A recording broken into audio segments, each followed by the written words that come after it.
Alright, so this is Dark Choices. It was previously called Origin of Christopher, but that was a temporary title, so I made something better. I think it's better. We'll go to where we left off on Wednesday on my surprise writing stream, and we'll start editing from there. Oh, yes, I'm going to change this. I looked up, I didn't want to do Theron, I want to do Theron, so I need to change that to a. Let me check really quick to make sure I am not stealing a name from someone famous, because it happens.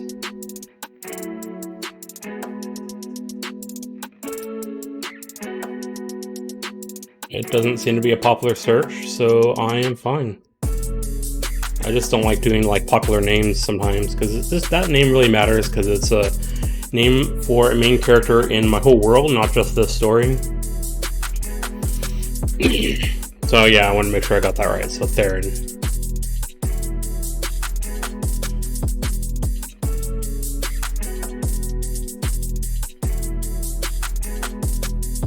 Alright.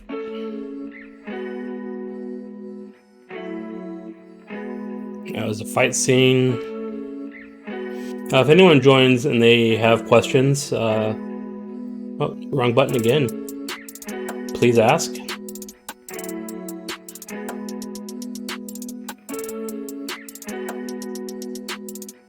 Let's see. There we go. That's where we left off. So this is where I like to edit where I started the time before, so I can kind of like get back into the flow of things. And also, it allows me to break up my editing, so when I go back and do an overall edit after the story's done, I already have a lot of the work done. And it lets me add in other details that I need to add in without having to worry about some of the basic editing stuff. So I'm going to try something new, and I'm going to read it out loud while I'm editing, just so people can have something to listen to besides the music. The next morning, Christopher ran the few miles to his uncle's house. That is apostrophe. His uncle had been out of town for the last few weeks, and they hadn't had a chance to do any martial practice. He walked up the steps of the house and knocked on the door. The door opened with Oliver standing on the other side. Oliver smiled. I'm going to move this to the previous sentence, so I can just say, to the previous paragraph. I think it is smoother as one paragraph. He smiled. Good morning. Come in. I see you've done your warm already. Very good. Come in.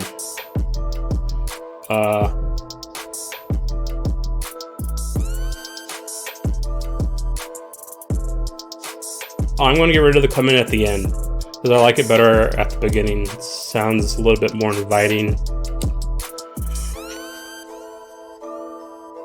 Christopher walked in and his uncle closed the door. Good morning, Uncle. I'm going to add Oliver asked here, just so it's more clear. Oliver asked, how are your parents? Christopher answered, they are good. They took a trip to the lake for the weekend, though. They won't be back till Monday. That's when Oliver noticed the cut above Christopher's eye. Oliver reached out with his hand and lightly outlined the cut above the eye with his finger. What happened here? Christopher lowered his head. Uncle, I got into another fight. 2 of the men from the alley the other day confronted me with 3 of their friends. I want to break that up into 2 sentences because it's a little long. Also, it's a little disjointed, so I want to change some of the words. But I also want to make sure that I note that it is the men from the alley.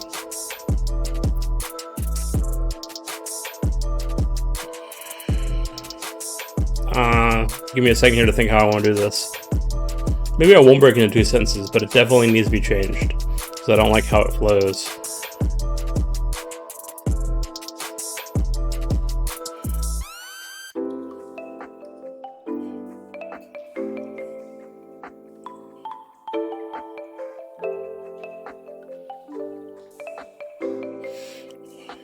2 of the men from the alley the other day confronted me.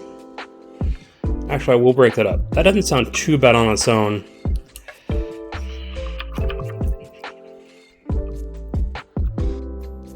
Two of the men from the alley the other day confronted me. They also brought 3 of their friends. They also brought 3 of their friends. I thought they were going to kill me. He says it should be they said.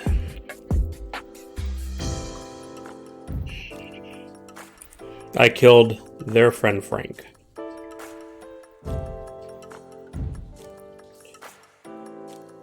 So I'm going to read that paragraph over. Christopher lowered his head. Uncle, I got into another fight. 2 of the men from the alley the other day confronted me. I'm not going to say from the other day. I'm just going to say 2 of the men from the alley confronted me. I think it's still pretty self-explanatory who they are in the context of the story, so I don't need to add the other day. 2 of the men from the alley confronted me. They also brought 3 of their friends. I thought they were going to kill me. They said I killed their friend, Frank. Alright, that sounds much better. Oliver gently lifted Christopher's head and looked into his eyes. You didn't kill anyone. I talked to the police. The man Frank... Let's see why they want me to change that. There doesn't need to be a comma there. The man Frank died from a broken neck and a cracked skull. It looked like he fell off the building. They were ruling it an accident. The relief in Christopher's eyes was obvious. So I didn't kill him? No, you didn't. Now don't think about it again. Oliver turned and walked down the hall into the dining room and out the back door. Christopher followed him. Oliver had a large backyard, even for the outskirts of the city. That's a little clunky.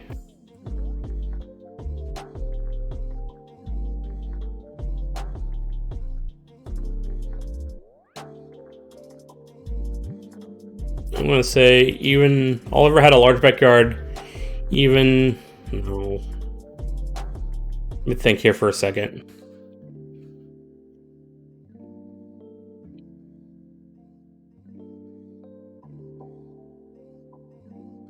I'm going to leave it as it is right now.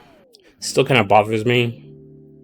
But I can't really think of anything to change it immediately. And it's not really that bad. But it doesn't sound exactly right for me. I'll catch it in another edit pass, I think. There was even a second building in the backyard. It was a workshop at one point, but Oliver had it converted into a dojo. He continued to the dojo too many times. I'm going to say building. I don't like being too repetitive. But Christopher stopped in the middle of the yard and spoke. Uncle, do you know a man named Draven? Oliver immediately stopped. There was a momentary pause before he turned around. Draven? That sounds familiar. Why do you ask? Christopher hesitated a moment. Well, he helped me in the fight. He took out 3 of the men behind me. I don't know if I would have survived without him. Oliver raised an eyebrow. What did this person look like? He stood about 5 feet. He stood about 5'10" or 5'11". I couldn't tell either. Either he had dark brown hair or black hair. This is one of my pet peeves and something I do a lot. I think it sounds better with at the end. I have a problem with putting my sentence structures together backwards on my initial write. I usually catch them on my edit though. See, that sounds better. He stood about 5'10" or 5'11". Either he had dark brown hair or black hair. I couldn't tell. I'm gonna say it was too dark.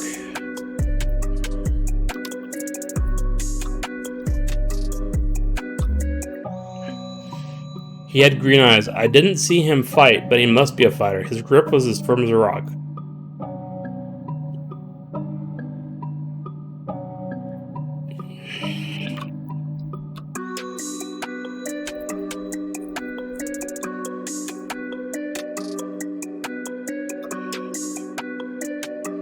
So yeah, I'm going to add bit here, not only was it, I don't want him to basically decide that he was a fighter based only on his grip.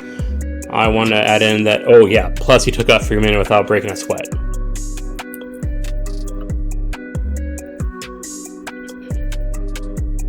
I didn't see him fight, but he must be a fighter. His grip was as firm as a rock, and he took out Freeman without breaking a sweat. I don't know why, but he made me feel very uneasy. Took everything I had not to run away.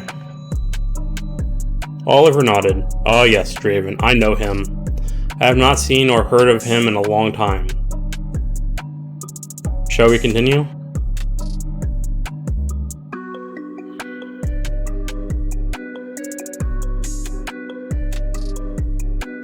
Okay, Uncle. Christopher wanted to ask more, but his uncle... Google is now... Somehow I said Google, I don't know, and my Google phone started talking. Anyways. Okay, Uncle. Christopher wanted to ask more, but his uncle obviously didn't...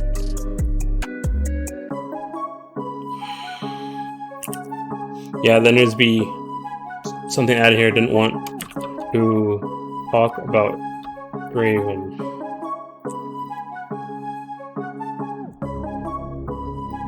That might be too long of a sentence. Let me read it out loud.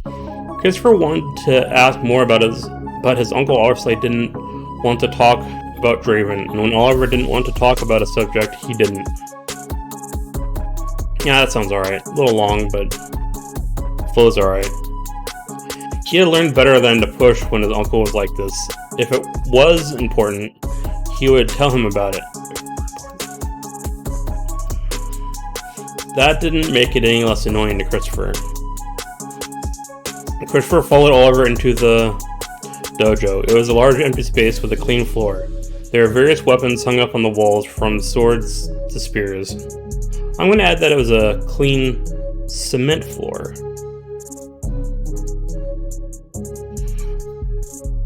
There were various weapons hung up on the walls, from swords to spears.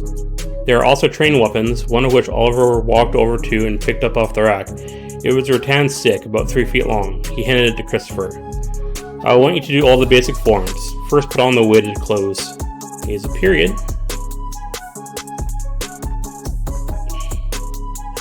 Christopher took the stick and walked over to the chest at the end of the large room. He opened it and rummaged around and pulled out a shirt and put it on. It had pockets. I need to change that sentence. Too many ands. He opened it and rummaged around.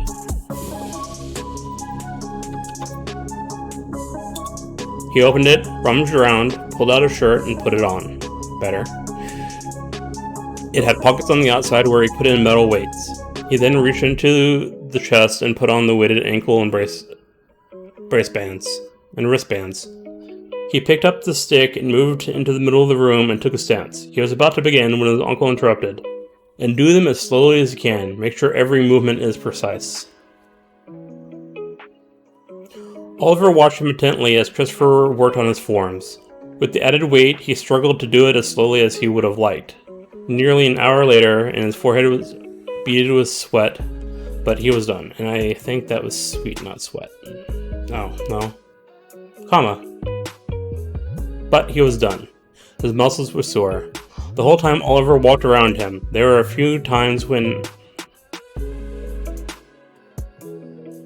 I don't like saying time that much, but I'm not sure there's another way for me to say that. I could say there were a few moments when he faltered. Yeah, a few moments. There we go. There were a few moments when he faltered, and Oliver had to correct him. When he was done, Oliver nodded and said, "Good job. Take a break, get some water, and take off the weights. Next, we'll do some sparring and see what you can do." Christopher walked over to the chest, took out the weights from his shirt, and put them away. Followed by the shirt itself. Oh, that's a broken... That doesn't make sense.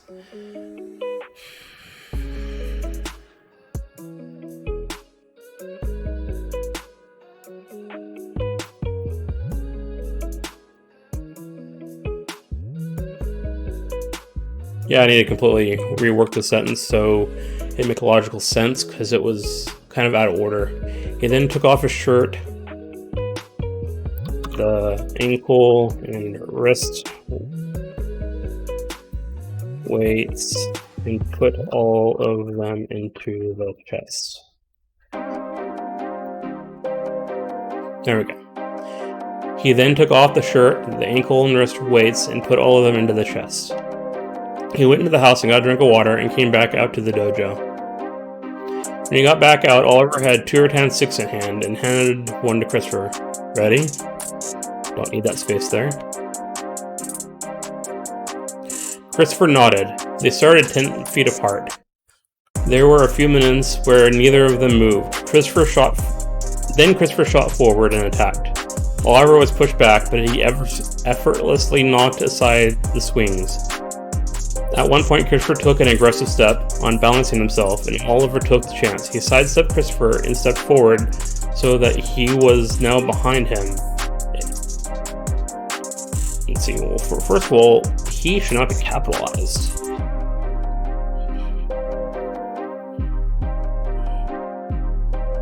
That is a long sentence, and I'm going to read it out loud again. I think I want to break it up into 2 sentences, although that kind of causes the momentum of the paragraph to falter slightly. He sidestepped Christopher and stepped forward so that he was now behind him, and rapped Christopher on the back with his stick.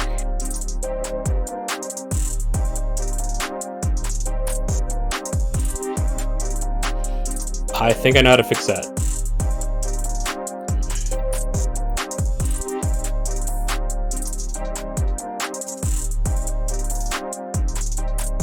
There, I think that'll sound better. He sidestepped Christopher and stepped forward so that he was now behind him, hitting Christopher on the back with his stick.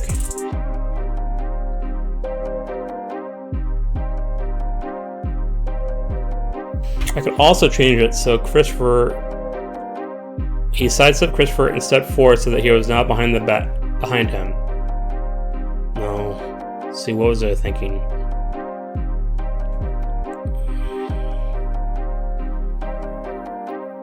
I could say allowing him to hit Christopher on the back with a stick.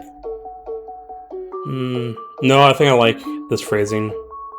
Christopher gained his balance and turned back to his uncle. They squared off again. This time Christopher did his best to hold off advancing, keeping his anticipation in check. Oliver moved in. I'm going to say this time Oliver moved in. This time Oliver moved in, slowly circling around Christopher. Christopher matched Oliver's movements until Oliver made a move to attack, assessing Christopher's reactions. Eventually Oliver made a more aggressive move. He stepped into Christopher's circle of influence, knocked aside Christopher's stick, and body bashed him, sending him flying back several feet, nearly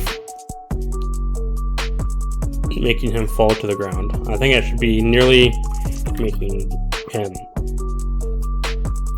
fall to the ground. Christopher lost patience and moved in to attack his uncle, but his momentum was turned against him and he found himself laying on his back. The sparring continued. Let me get that up so you can see it. The sparring continued for the next hour, with a few breaks. Christopher never once scored a hit on his uncle, but he did get close to landing a grapple. But it was turned against him at the last moment. Today was not the day he would finally beat Oliver. After they were done fighting, Oliver said that was enough for the day. Christopher went into the house and took a quick shower to rinse off the sweat. He met his uncle in the living room. I called you a cab. I'm going to say he called a cab for you. I just like how he says it better. I called a cab for you. It's been a while since we've practiced. Why don't you give those muscles a rest? No need to go home. That's probably a semicolon. Actually, I think it should be a semicolon.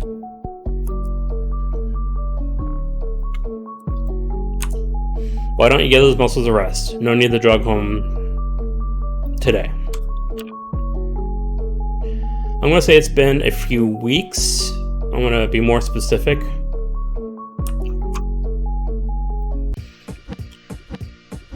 Christopher smiled. Thanks, Uncle. It has been an exhausting day, especially after the night I had. The cab arrived, and Christopher got in. He saw his uncle wave him off as he headed home.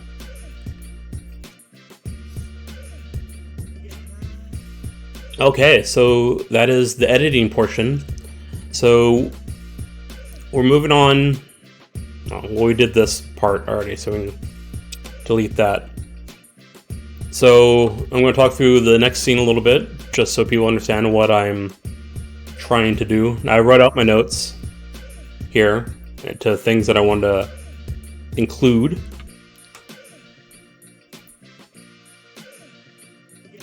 Hold on a second, checking something.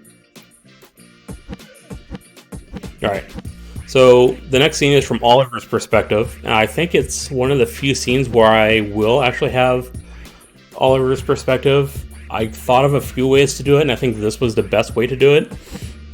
Most of the story I want to be from Christopher's angle, and then Draven's angle, and at the least amount of time spent at Oliver's perspective.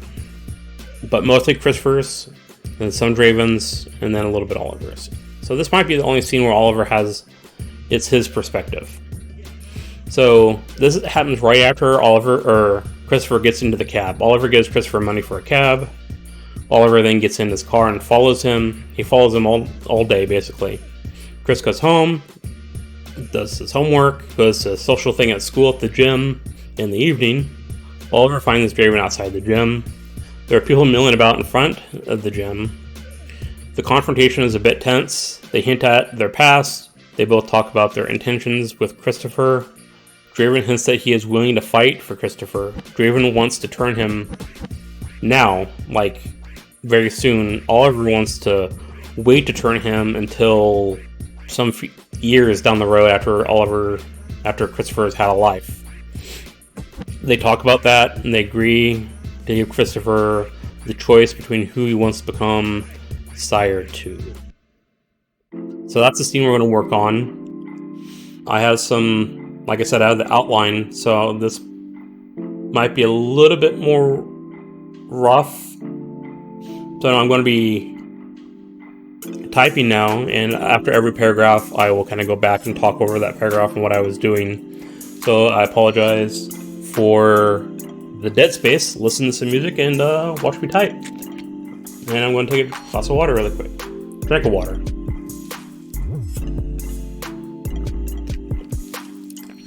Also, if you're interested in donating money to Extra Life, I have my link to Extra Life in my panels, and today is like the big day to do that. Later today, I'm going to be doing a drinking chat stream where we play marbles and I play a drinking game trying to raise money. So consider going to that later today at 7 o'clock Pacific Standard Time. But yeah, if you want to donate, go ahead and do that. I don't think I put in the alert that shows up on the screen for the donation. It's been working on and off for the last couple weeks. Stream Elements has not fixed it, which is kind of disappointing. But if you donate, I really appreciate it. My goal is $500. I've raised 10. Alright, so I'm gonna get on this paragraph here.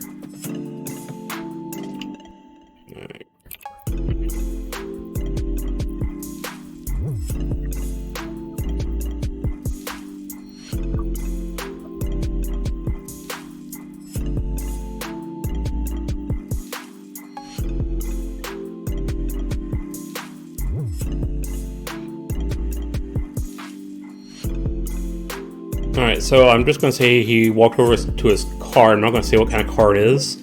At another edit pass, after I look into different cars in the 1960s, I will probably choose a car and say this car and just kind of describe it a little bit, but it's going to be an edit pass.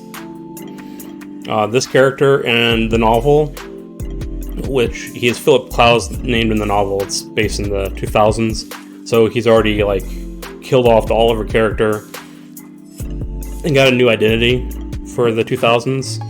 And he had a 1970s Bronco, but this is like before the Bronco was made, so I can't put that in the story. But he basically bought the Bronco. The story behind the Bronco is that he bought it brand new and he's been driving it for 3 decades. So it's kind of like his favorite car. But he doesn't have it yet because it hasn't been made.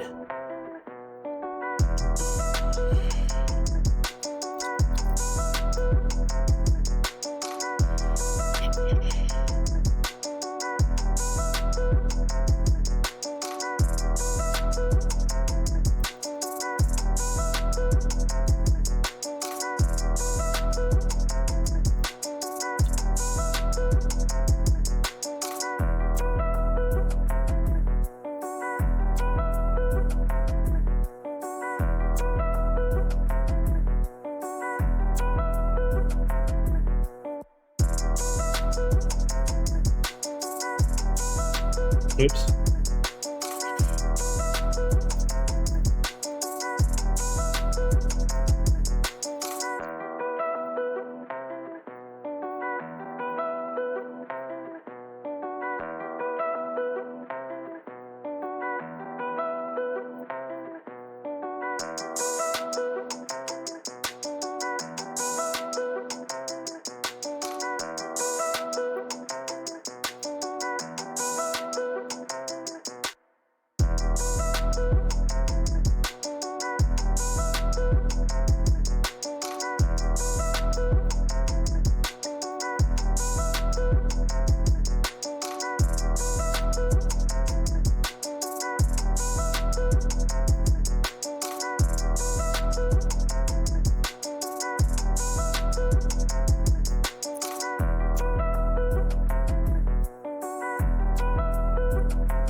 Alright, so that's that paragraph.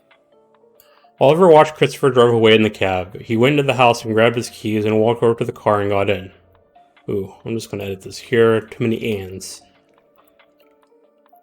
Oh. He clapped at the cab but kept his distance. When Christopher got home, Oliver parked his car a few blocks away and got out.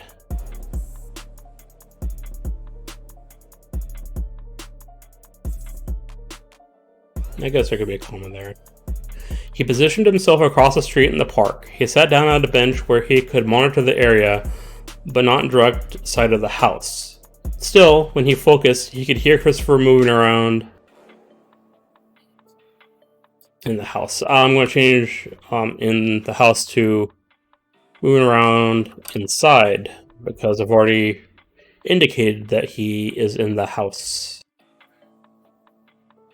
Or that it is a house, and there's just saying house too often, and I don't like being too repetitive. Alright, next paragraph.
Oliver spent the day in the park, keeping his ears on Christopher and his eyes on the surrounding area.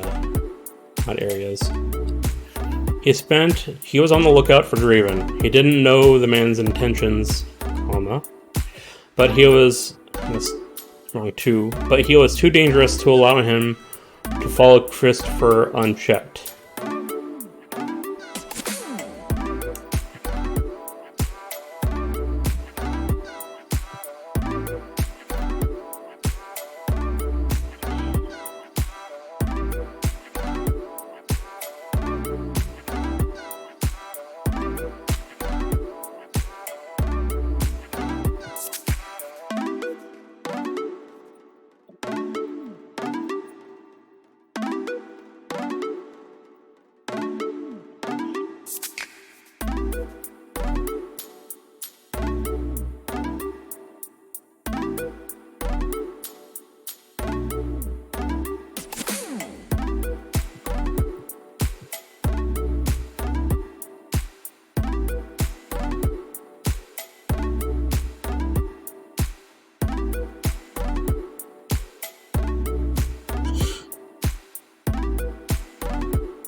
So I'm changing this from being him doing this just one time and then moving on to another action. I'm saying I'm going to time skip a little bit and saying he did this every hour for a while.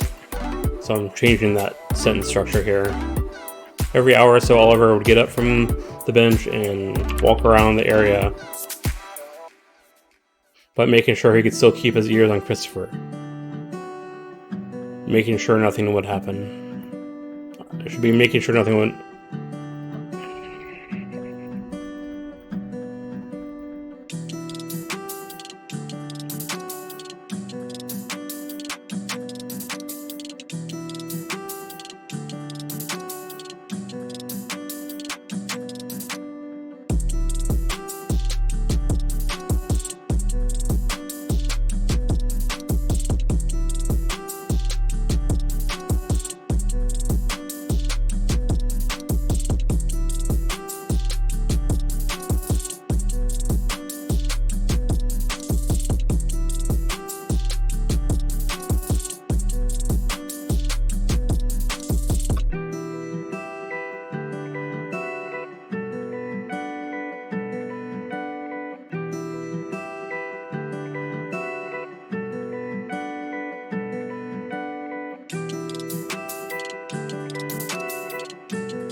Alright, so this paragraph is like a, not a conjunction, I guess you call it a time skip. It's basically summarizing stuff that happened over an hour, over several hours that didn't matter. Every hour or so, Oliver would get up from the bench and walk around the area, but he made sure he could keep his ears on Christopher, making sure nothing was important. That is pointless to put in there, so I'll just delete it. Eventually, he heard Christopher pick up the telephone and talk to one of his friends.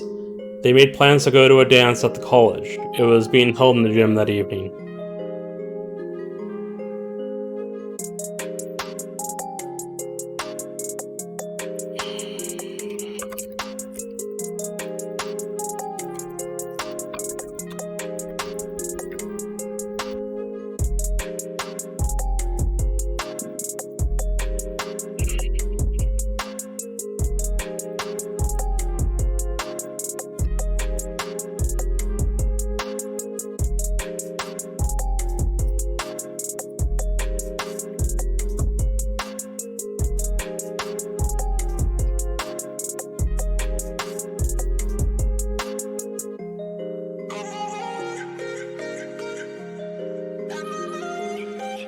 Alright, so I just realized that I want to add a paragraph before this one, kind of detailing Oliver using his senses to try and find Draven while he's watching Christopher. So I'm going to go back and make that paragraph.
So I want to change the sentence a little bit, or this paragraph a little bit.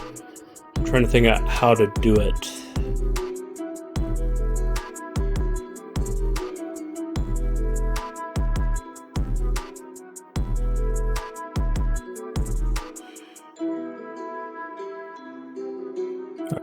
Yeah.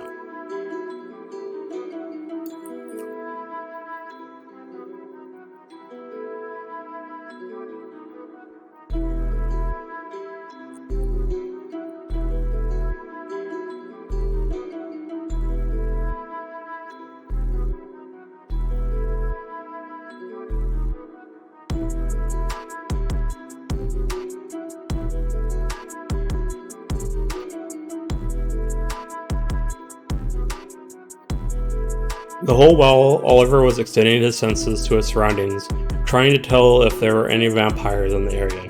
He knew Draven had the ability to block his sensing, but he tried anyways. Draven's ability to block it wasn't perfect, and he may slip up, allowing Oliver to pinpoint him. There we go, that sounds better.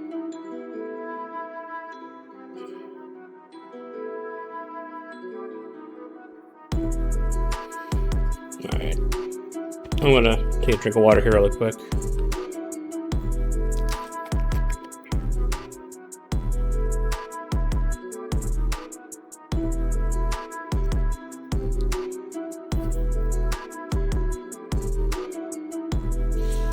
Water, love it. Alright, let's go back to writing. Several hours passed and night was setting in when Christopher left the house. Oliver made sure to stay out of sight but continued to follow Christopher.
Several hours passed, and night was setting in when Christopher left the house.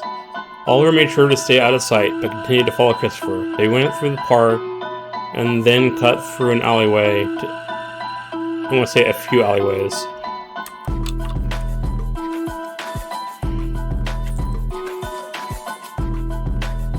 A few alleys. They went through the park and then cut through a few alleys to get to the school. Christopher met up with his friend and they went into the gym together. Oliver stayed out of the gym and sat on a bench out front. He made sure that he was off to the side so if Christopher walked out, he wouldn't immediately see him. He's gonna ask for a comma, don't want a comma. There were people milling about out front, socializing, taking a break from the dance.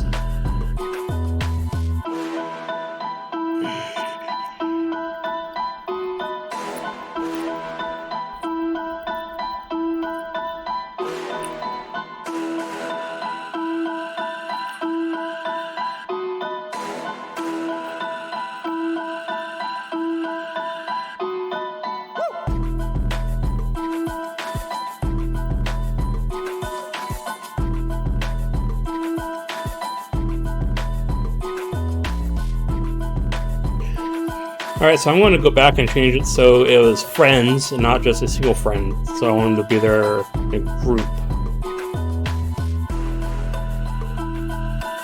So let's see.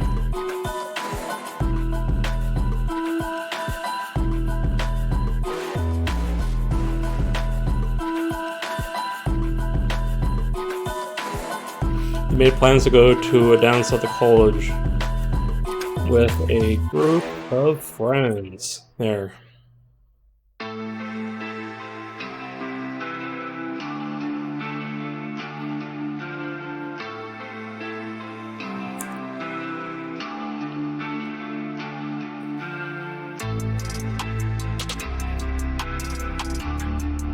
I guess there should be a comma there.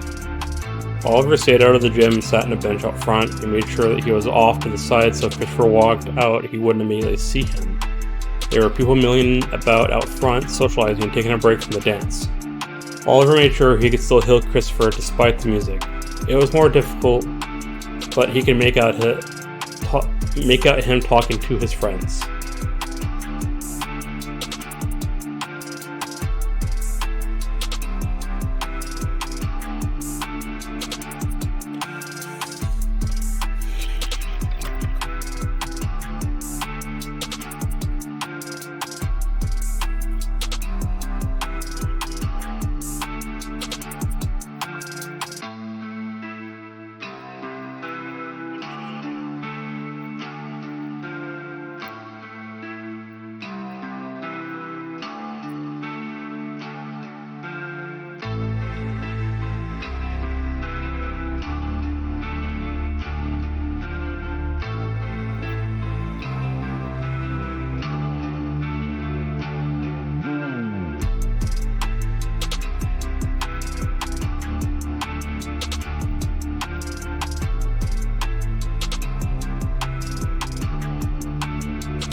After a time, Oliver stood up and walked around the building, keeping his ears focused on the inside and his other senses on the surrounding area.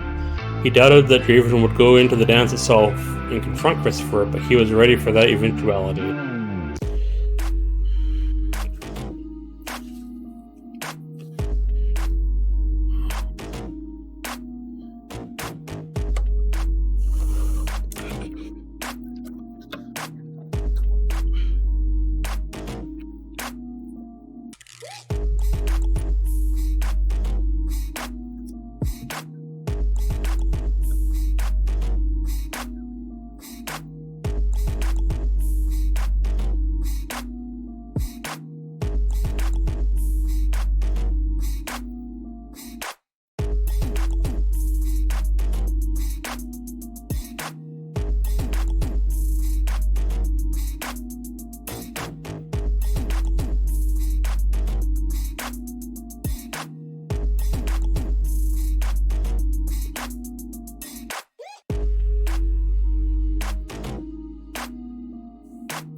Oops.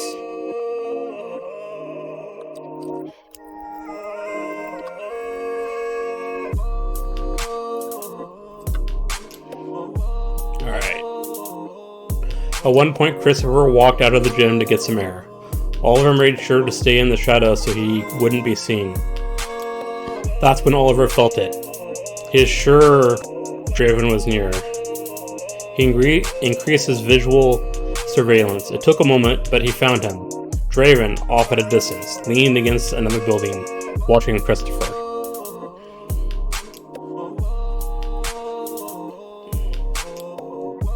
Alright, so I'm going to describe Oliver's feeling here a little bit. I'm not sure how I want to do that.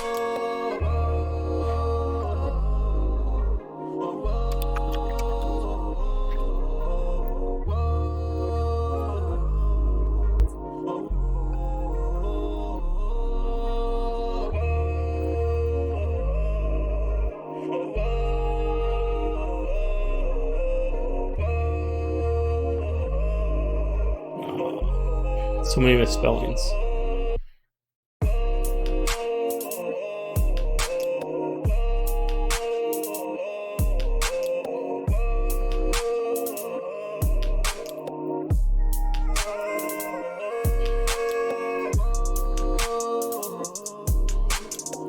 At one point, Christopher walked out of the gym to get some air. Oliver made sure they stayed in the shadows so Oliver made sure to stay in the shadows so he wouldn't be seen. That's when Oliver felt it. That creeping cold, unnatural feeling. That's a weird sentence structure. That's when Oliver felt it. That creeping cold. That unnatural feeling. Like a solar eclipse blocking out the sun. I don't know if that is too specific, but I was in the last big solar eclipse. It went right over my house, and it was a really weird, cold feeling, unlike anything I can recall feeling. It was just like, it was warm 1 second, and then, bam, it was cold. And it was very unnatural, and then everything was silent around me. It was very strange. So that's the feeling I want him to be feeling. I'm not sure that's descriptive enough because not everyone has felt it. We'll see. He was sure Draven was near. He increased his visual...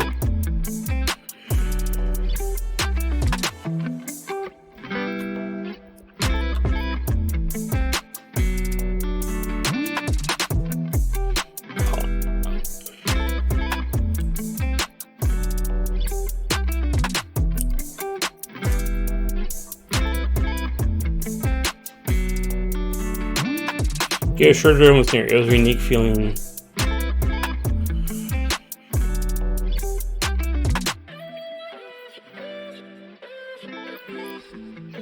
He was sure Draven was near. It was a unique feeling only Draven invoked.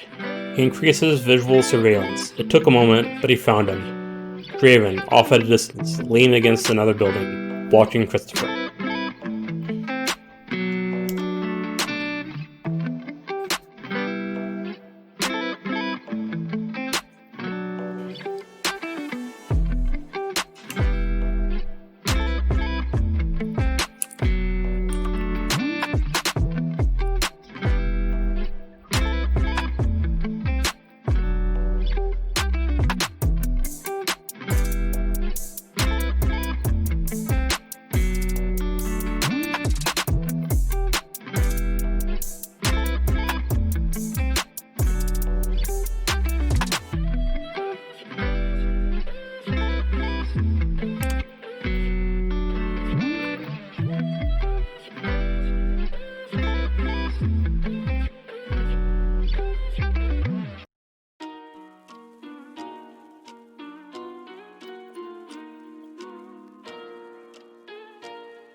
Oliver shot off at a blinding speed, so fast that most people wouldn't be able to see him. One moment he was next to the gym, the next he was standing next to Draven. It's a lot of nexts. He was tense, not sure what to expect, but he was ready for whatever may come.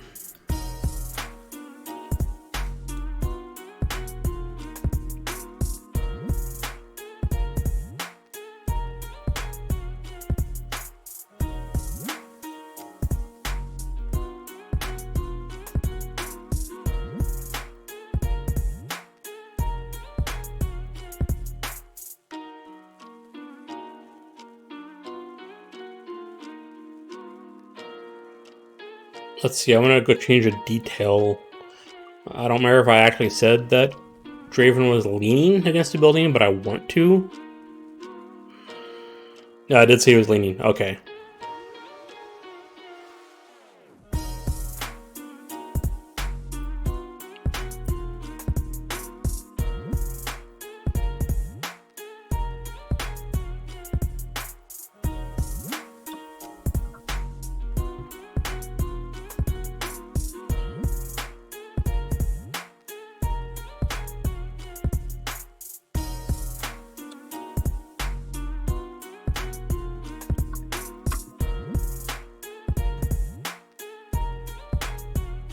Comma. Yep.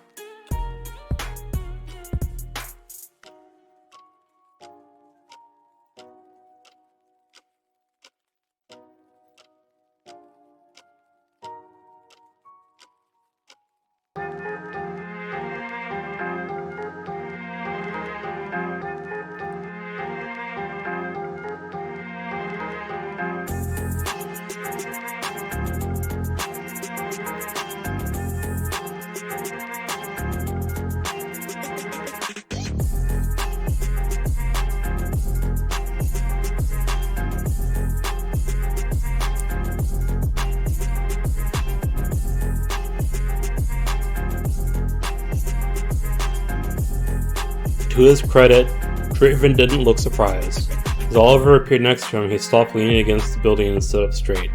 He looked over at Oliver. "Hello, Theron. It has been a long time. Are you out hunting tonight? Have you found your prey?"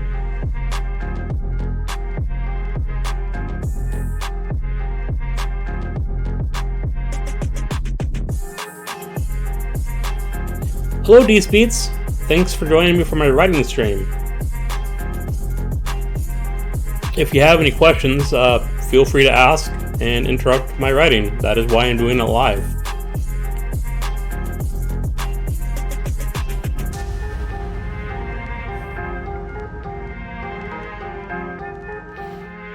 Also, you can play the little game at the bottom of the screen if you're able to. You can control it with one of the panels and just make your guy dance and choose your guy and stuff like that. I don't know, thought it'd be something fun.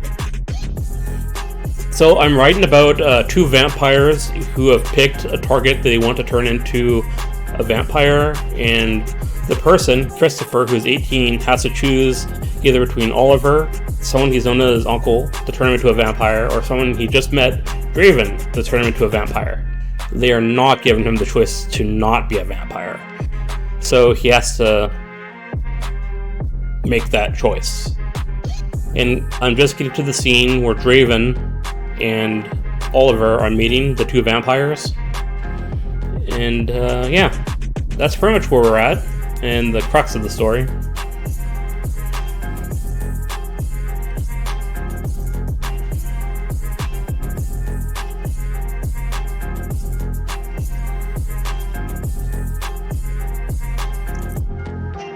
I'm thinking I might do something like copy the story into a Google Doc and then share the Google Doc in Discord so people can read what is not on the screen, but that'll be for next time. So I think it'd be a fun way for people to follow along.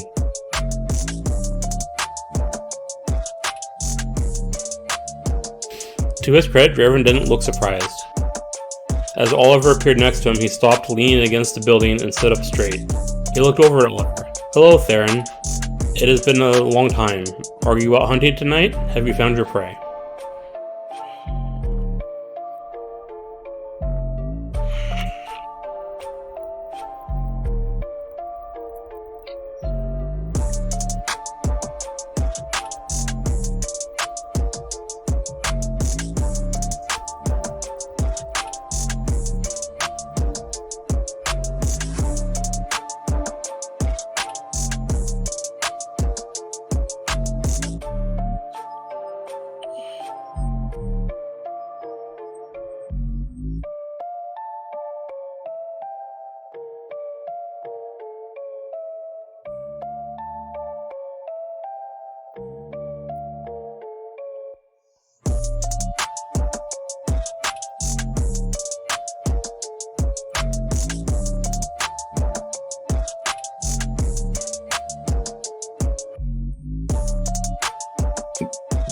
Oliver stood there, guarded, emotionless.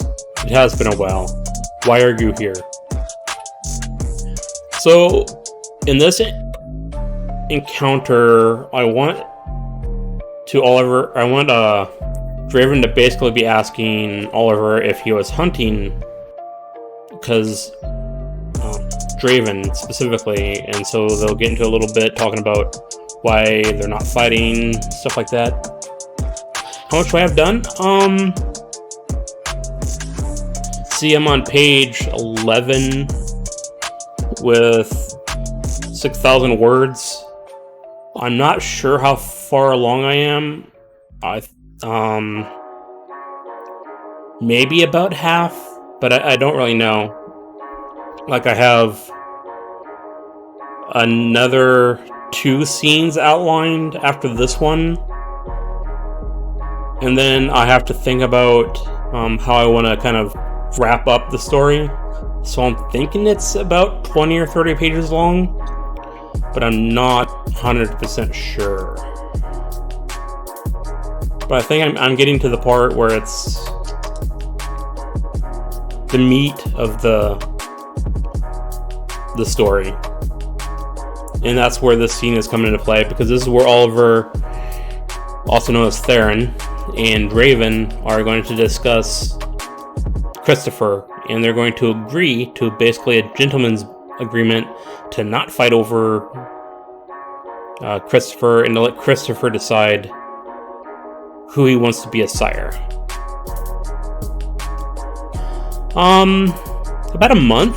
I worked on some of it not on stream, and this is my 4th stream in 3 weeks. So it's probably been about a month that I worked on this story. And it's been on stream 3 or 5, 6, about 6 hours. My average is about a page every half an hour. It's a little bit longer when I'm on stream because I do a bunch of talking and explaining and stuff like that. But when I'm not on screen, it's usually about a half an hour per page when I write. Sometimes faster, sometimes slower, but that's the average for me nowadays. I mean, not half a page. I mean, a page every half an hour. There I go. Said it right that time.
Draven narrowed his eyes. You didn't answer my question. Are you hunting?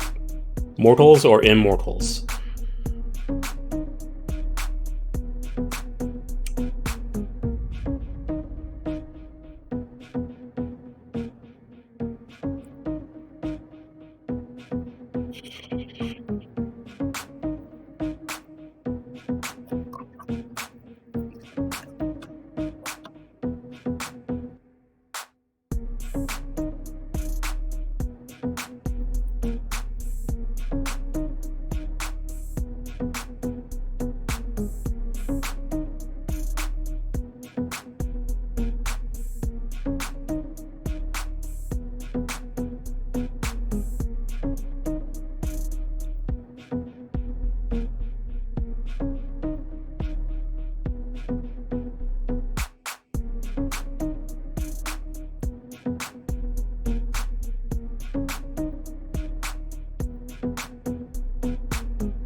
I don't like what I was doing there.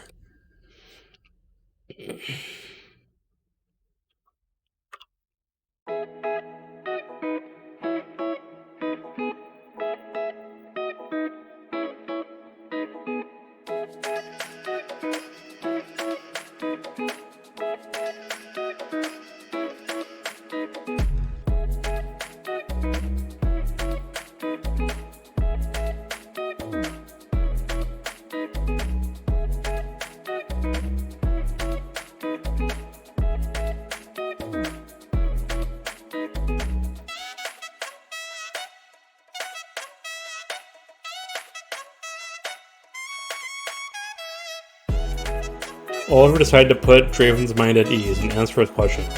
I don't hunt mortals anymore. As to immortals, I was seeking you out.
Draven did not move, but Oliver sensed him tightening up, readying to strike.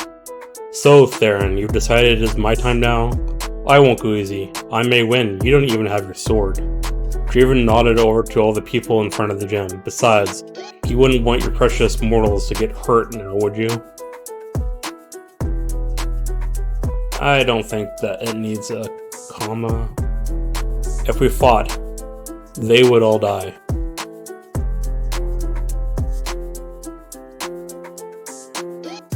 So I'm reasonably happy with this paragraph. So my thought was, Oliver and Draven are both very old immortals, vampires, and if they fought, it would be a protracted battle. And some of Draven's powers are absorbing blood from people and using it to power his special abilities.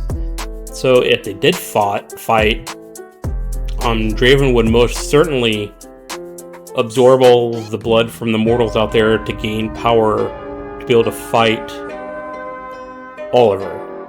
So that's why he's saying all the mortals would die. I don't know if it's clear enough, but I also don't want to go into explaining why he's saying it in the story. It just needs to have been said.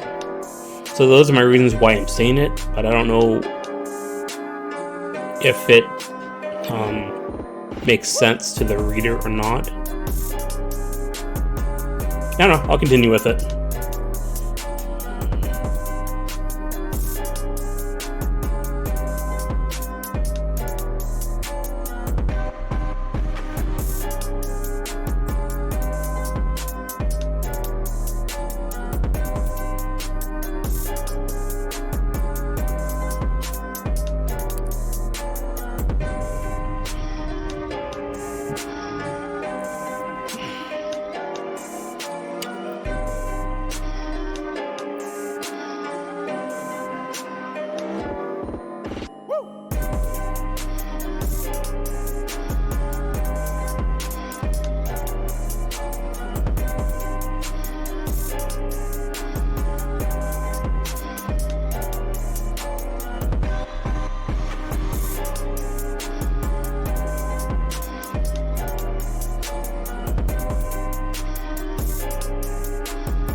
Oliver looked over to the people, then back to Draven. Have you become so callous over the last few hundred years? I was looking for you, not to kill you, but to find out your intention towards Christopher.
Draven shrugged ever so slightly. It's not callousness, it's practicality.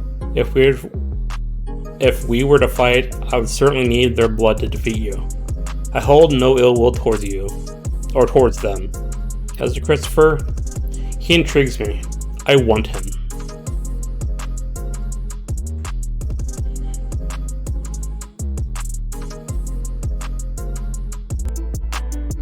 So, I like writing dialogue. I think I'm good at it. Don't know if I really am or not, but I like it. I tell my story through dialogue a lot.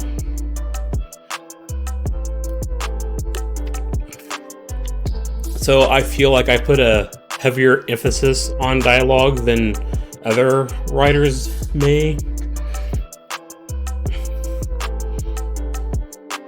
So sometimes I take some time to think about what I want to say and how I want to say it. And in the last couple of years, I've gotten better at talking in different voices, but I'm still not great at talking in different voices. A lot of it is too similar,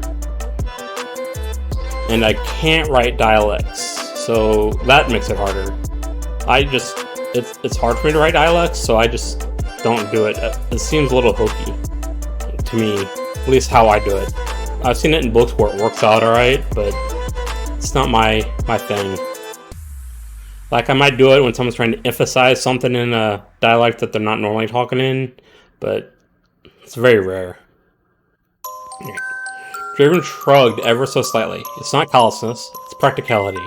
If we were to fight, I'd certainly need their blood to defeat you. I hold no ill will towards them. As to Christopher, he intrigues me. I want him.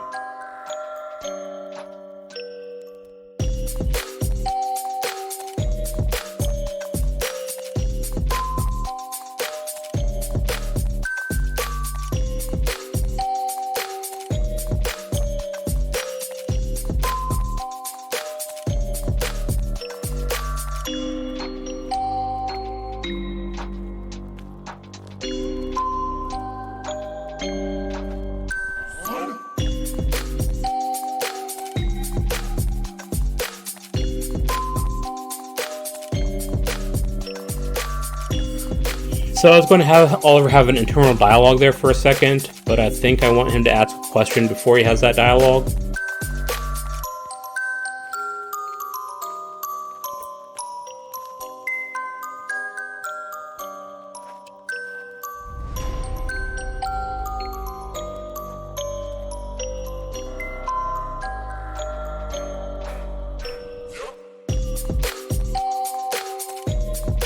Oliver asks, you want him? What do you want him for?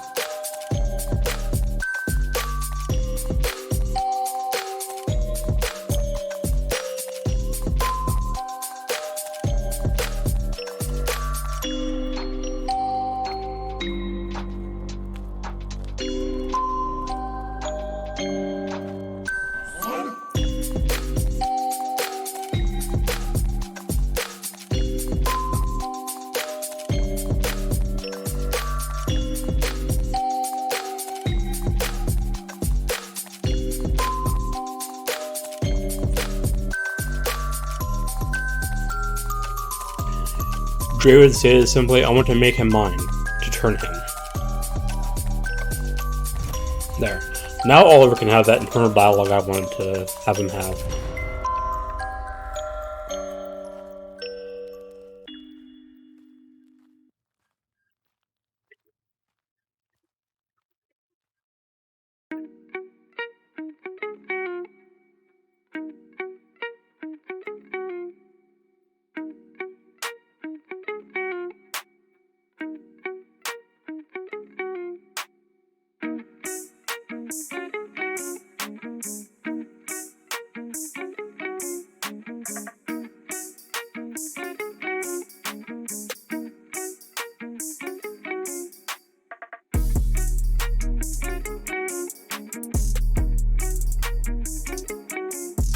Italicize that.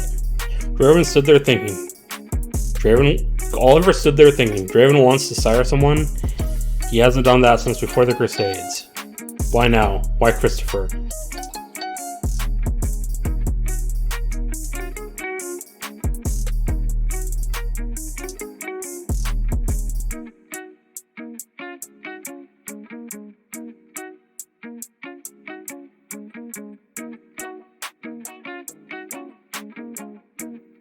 Let's see.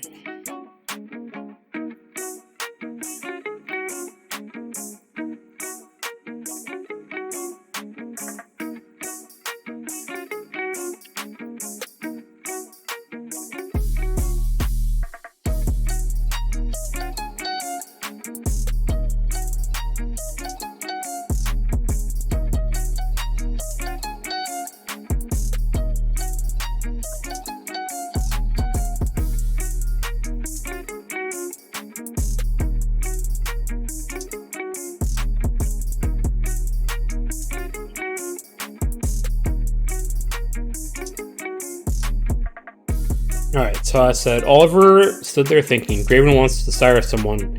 He hasn't done that since before the Crusades. Why now? Why Christopher? You can't. He's under my protection. I'll be the one to decide if he'll be a vampire, and it will be mind-making. Be by mind-making.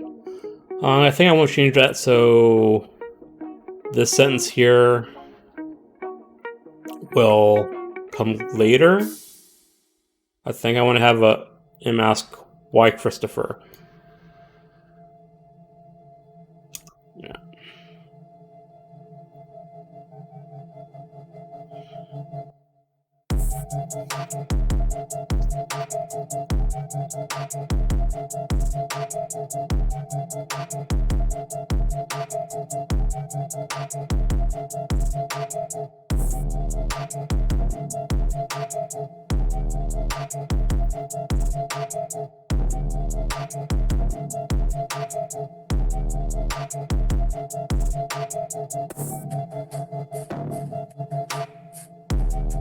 What use is he to Draven?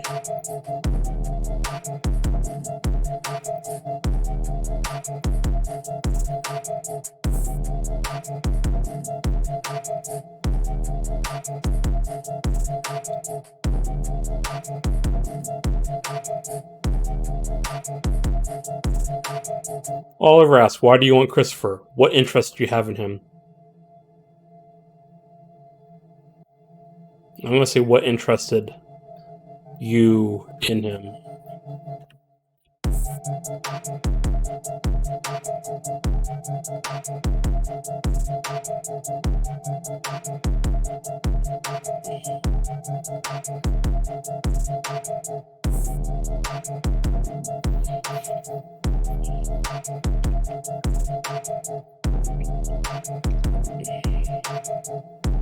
I'm trying to think of how I want to.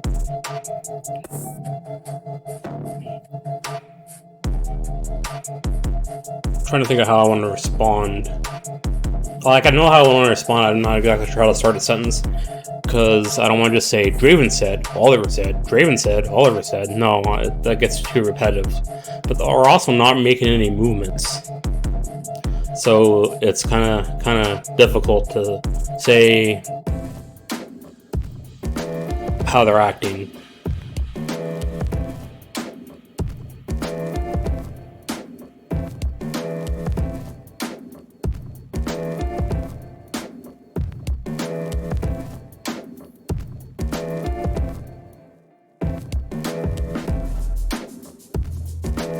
Actually, that's like asking the same question twice.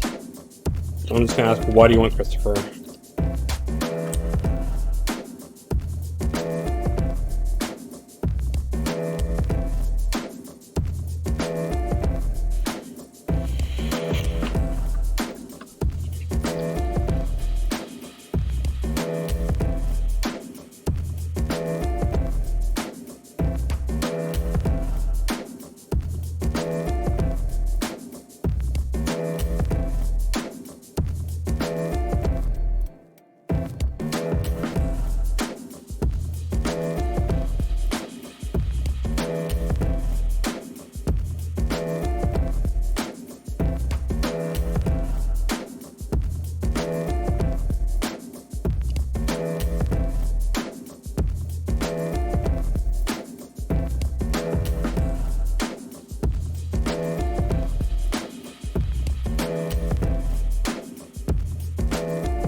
Draven looked off towards where Christopher was standing with his friends. He's a fighter, but that's not really why.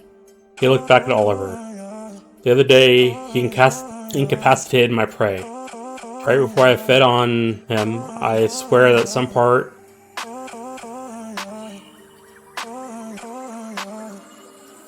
No...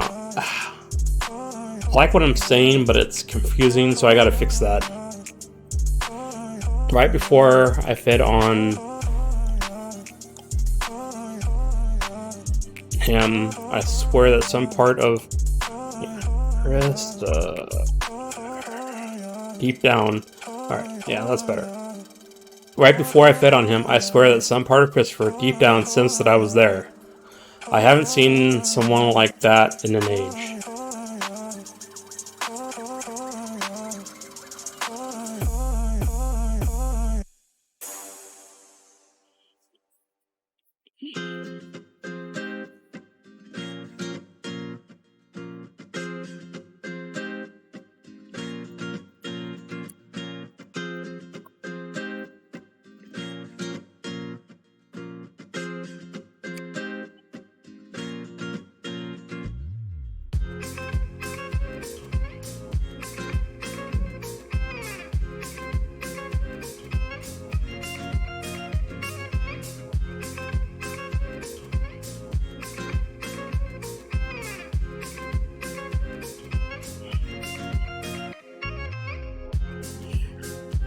He is special. I want him as mine. He has more potential than most, and I want the challenge of bringing that out.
Also, if you haven't been able to tell, I don't spell all that well.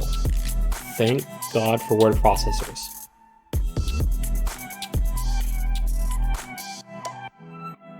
Okay. Oliver was surprised, but didn't let it show. Had Christopher really sensed that Draven was near? If so, that would indeed be impressive. That's 2 sentences. I'm gonna fix that.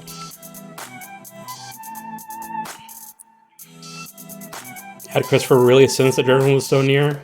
Or was near? If so, that would indeed be impressive. Perhaps he was too close to Christopher to notice that special gift. Oliver thought Christopher was special too. He took to his training like few people he had trained. The discipline he showed would help make for a more stable and potentially powerful vampire. He hadn't seen someone like this in a long time either. You can't. He's under my protection. I'll be the one to decide if he'll be a vampire, and it will be by my making.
Draven's eyes hardened and his body tensed up.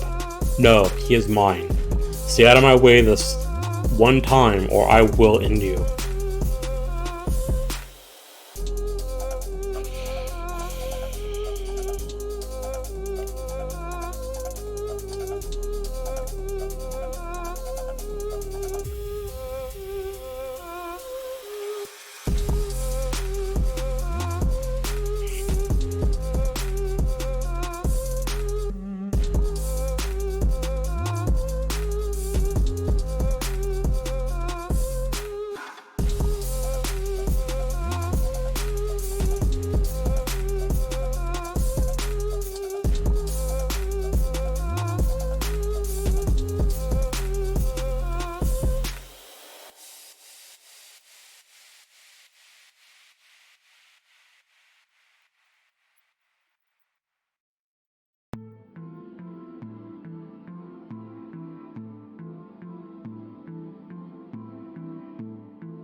Oliver looked at Draven, surprised.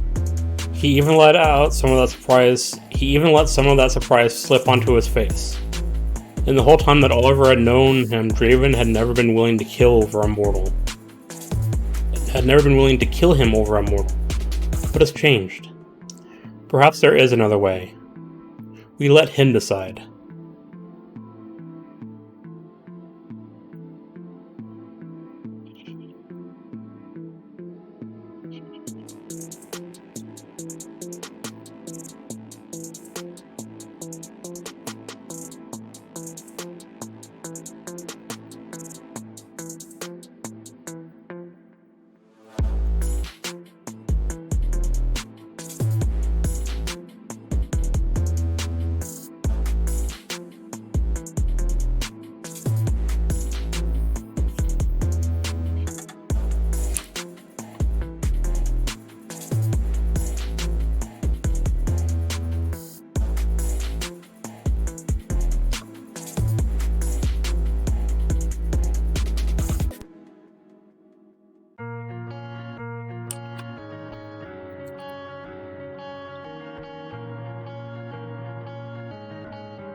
So I'm pausing here because I'm not exactly sure what I want Draven to say. So I'm just gonna read what I have right now. Draven looked back at Christopher. He stared that way. I'm gonna say he stared deep in thought before turning back to Oliver. That may work. I have no desire to kill you.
Draven looked back over.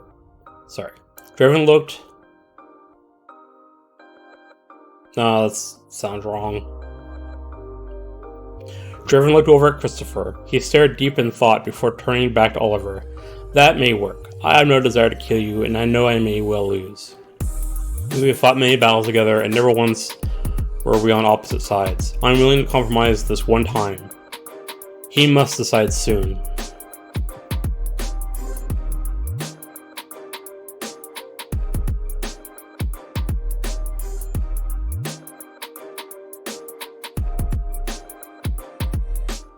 I'm just going to check my notes to make sure that I've included everything I want to in this scene so far, because I'm getting ready to wrap it up. Let's see, out the gym, peel meal in front, got that. Confrontation, hopefully I made it a bit tense. They have hinted at their past without being specific. I've at least dated them to the 1000s, which is fine. They both talk about their intentions with Christopher. Oliver hasn't really talked about his intentions with Christopher.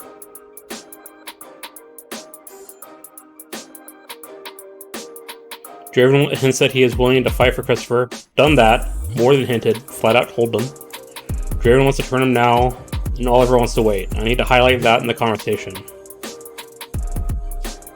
Alright, and they agree to give Christopher the choice. Already did that. So I just need to add in Christopher or Oliver's desires to turn Christopher and highlight that he wants to wait until he's had a life.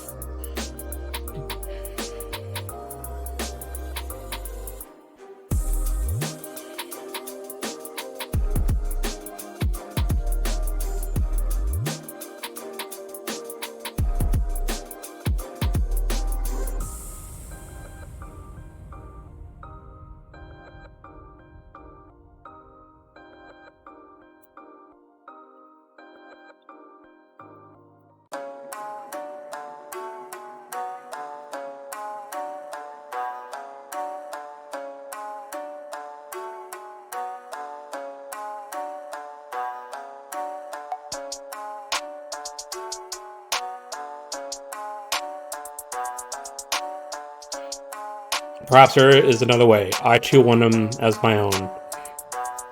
We should let him decide who will turn him.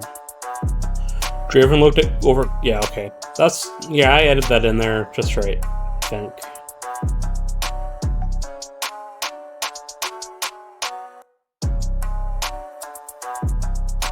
Alright, let's see. We have fought many battles.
I don't even know if normalcy of this age. Yeah, sounds alright.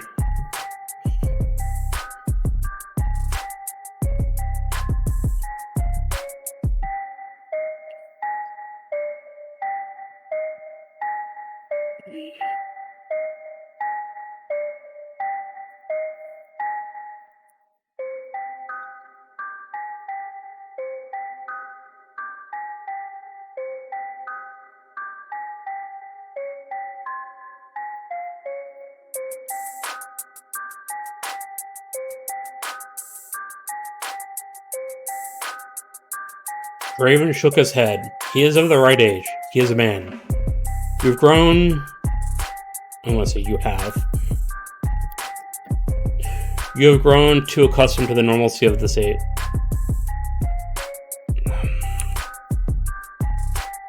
To the normalcies of this age. He is ready to be turned. I will not wait.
Oliver thought for a moment. Maybe he shouldn't push this. Compromise was already tenuous, at best. Fine, if he chooses you, I won't stop you from turning him now. However, when the time comes, I urge you to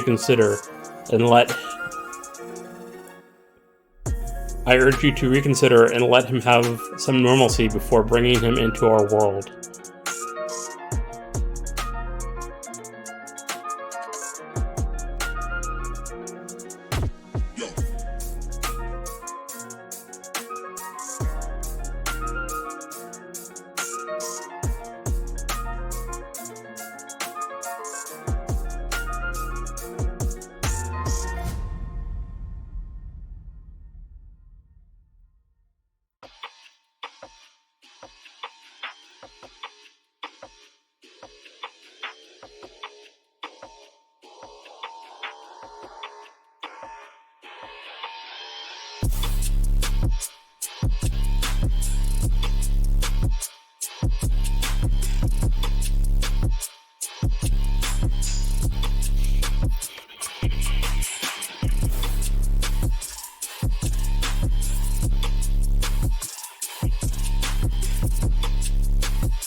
I want to check on the music, make sure it's not going to turn into...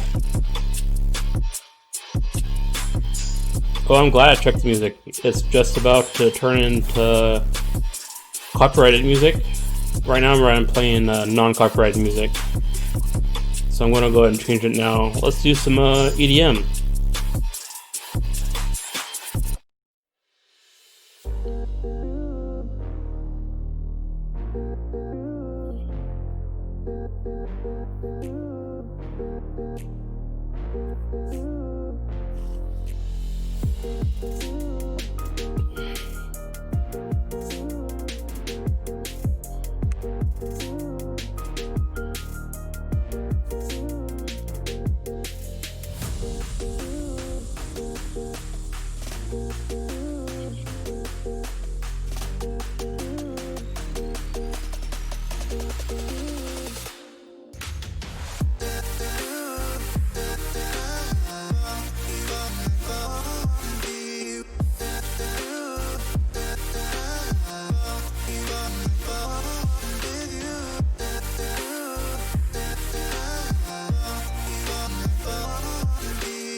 Oliver let out a mental sigh. That is something, at least. We can meet tomorrow and talk to him. I have no doubt that this will be a shock to him.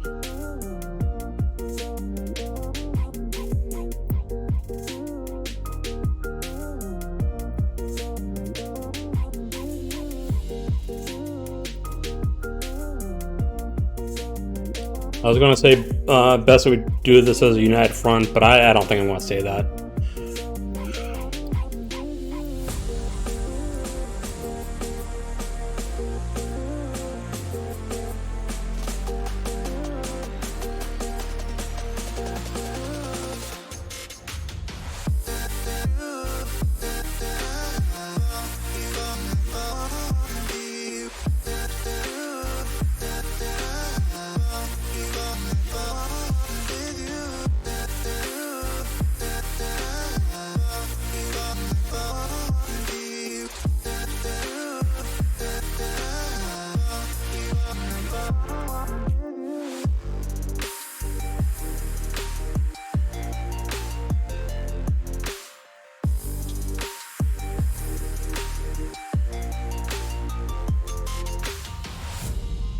Draven shook his head ever so slightly. No, I will talk to him myself. I will not force a choice on him at our next meeting. There's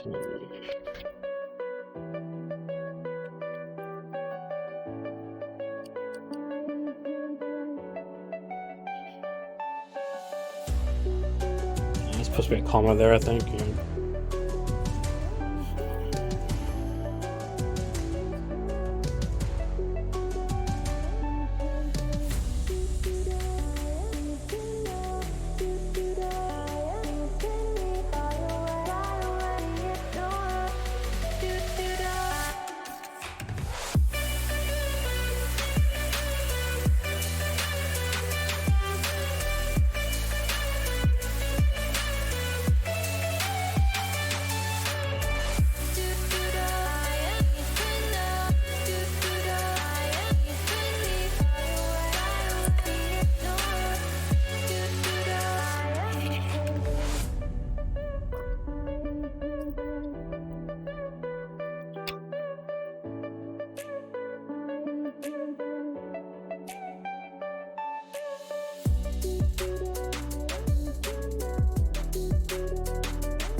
Draven shook his head ever so slightly.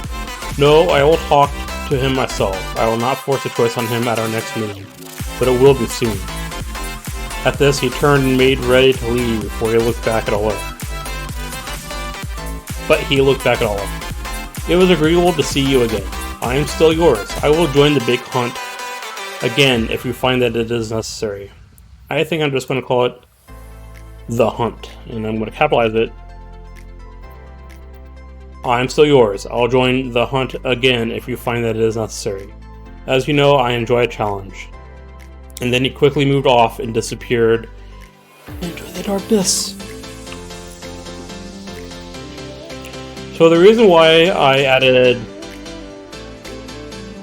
this part, saying it was agreeable, I'm still yours, and I will join the hunt is capitalized because it is a proper name for an activity that happened in their past, about 1000, and he's kind of hinted at it for, kind of world building. I might include it somewhere else, but I just wanted to add it in here for the world. The hunt was something that happened where they hunted a bunch of ancient vampires around the turn of the 1st century. And if someone wants to know the reasons why, I can go into that. A major event happened around 1000 in my world, but I wasn't going to necessarily go into that unless people were interested. I certainly wasn't going to talk about it in this story. Thought about it though. So 1 or 2 more paragraphs and this section will be finished, or this scene will be finished.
I wanted to add that near the end because it made more sense.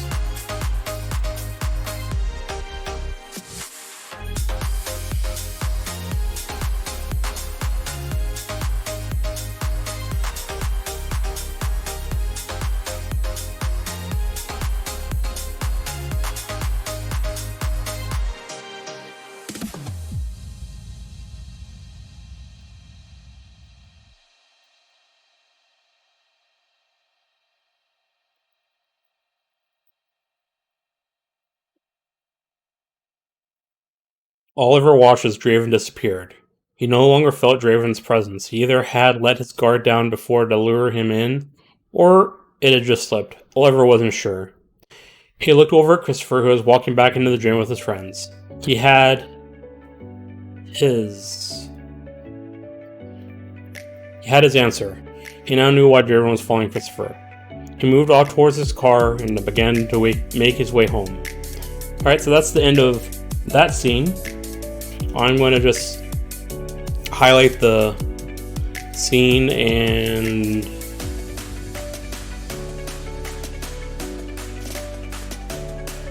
I'm curious how many words it was. It was 1,500 words. Not too terrible in 2 hours. I'm thinking, do I want to do the next scene or not? Alright, so I don't need these notes anymore.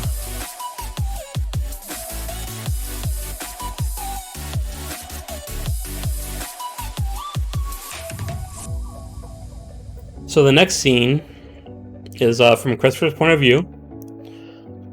It's later that night. He's getting ready to head home, but he spots Draven. He follows him around the building. And then he finds out that Draven disappeared. Then Draven appears behind him, startling him. Draven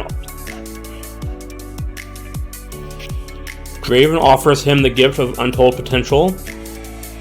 Shows that he is a vampire. Christopher is in disbelief. Draven tells him to talk to his uncle. Christopher hurries home, calls his uncle. Oliver says to stay home and he'll be right over. So I'm not sure if he'll really offer him the gift or not, because previously I think I said he wasn't going to yet. Let's see my exact wording.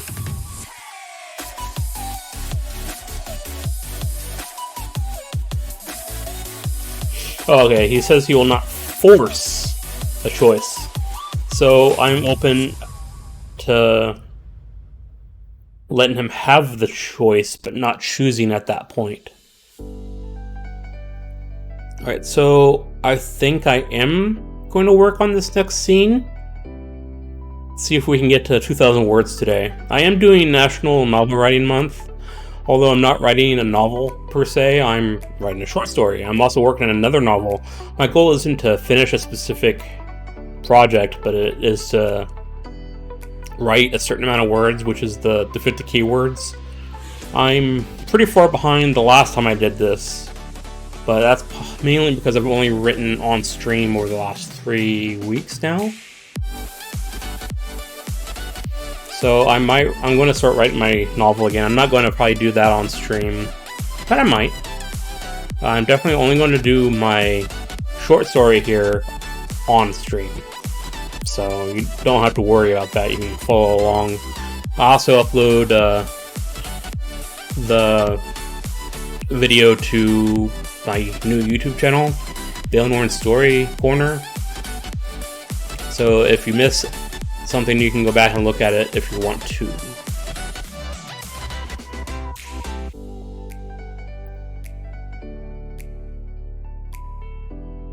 Alright, so let's get into this next scene here.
Christopher walked out of the gym.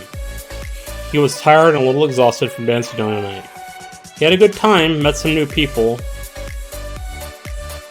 and especially enjoyed his time with Jennifer. She was a wonderful dancer. I'm going to make that a separate sentence here. She was a wonderful dance partner. She was a wonderful dance partner. There we go. He looked forward to seeing her again.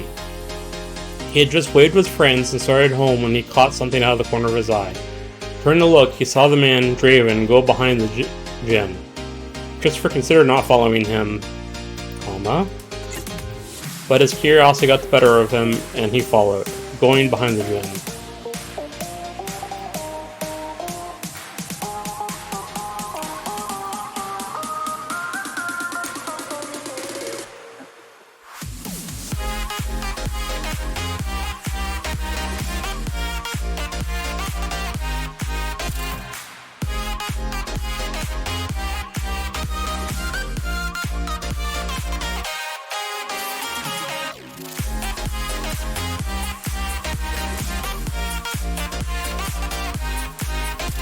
He quickly moved to catch up to him, but despite hurrying, when he got behind the gym, Draven was nowhere, which is supposed to be one word, to be seen.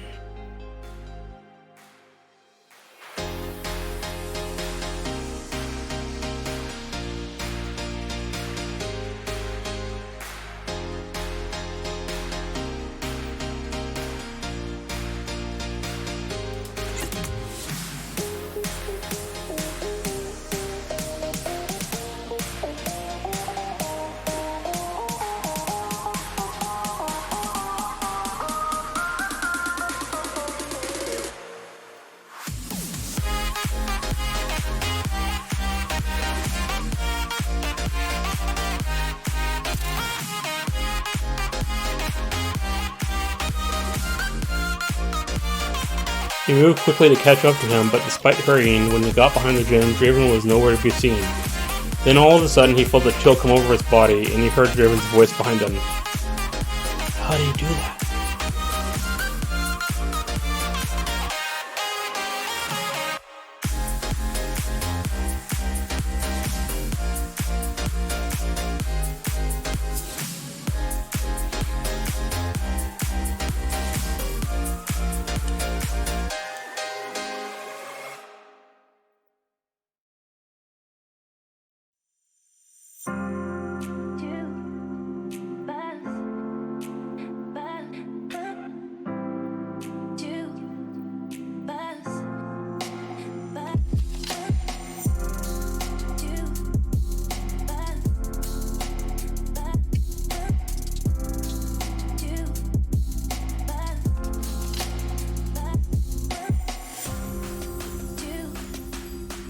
Hello, Christopher. It's a pleasure to see you again so soon. You had fun tonight, I hope?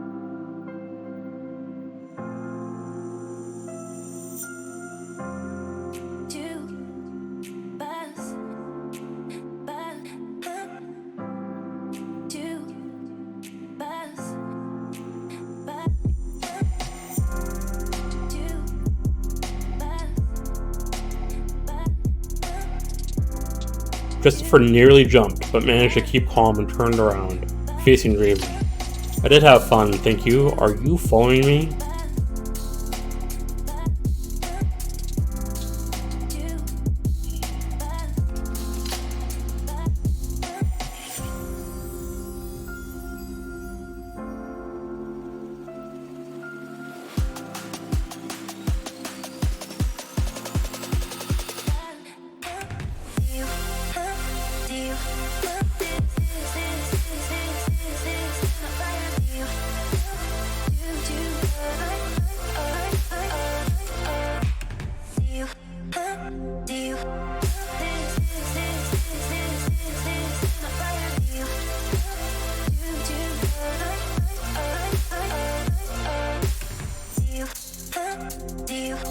Draven smiled. You caught me. I have been following you, ever since you beat up that man in the alleyway.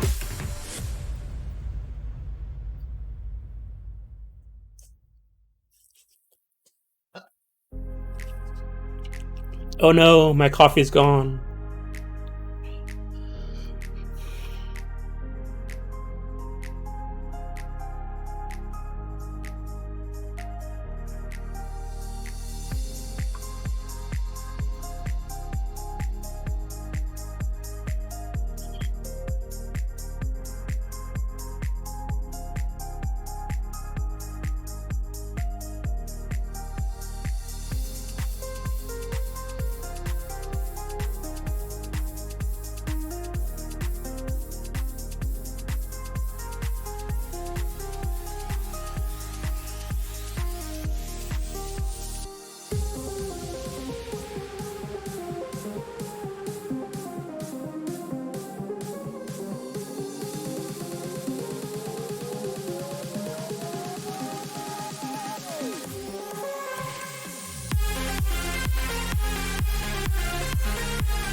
So I'm not sure how I want this dialogue to go. Christopher thought back to that day. He didn't know how he knew this, but he was certain that the feeling he felt leaving the alleyway was his body's way of telling him that Draven had been there. He knew now that Draven was the person who killed Frank.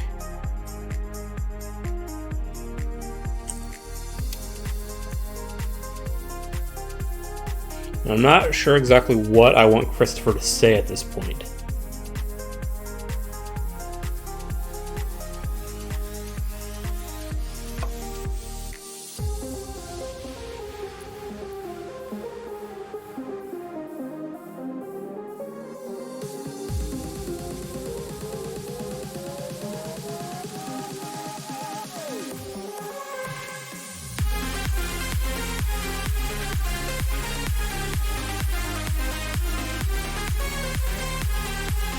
I'm going to say nada here because I don't want him to smell yet.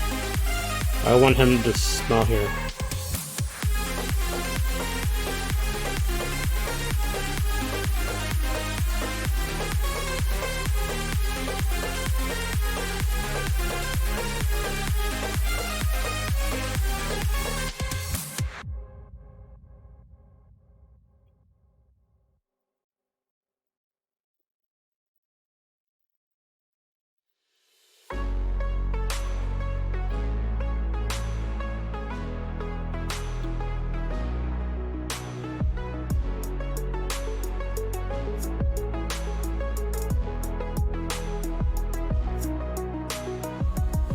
Trying to say incisors, alright.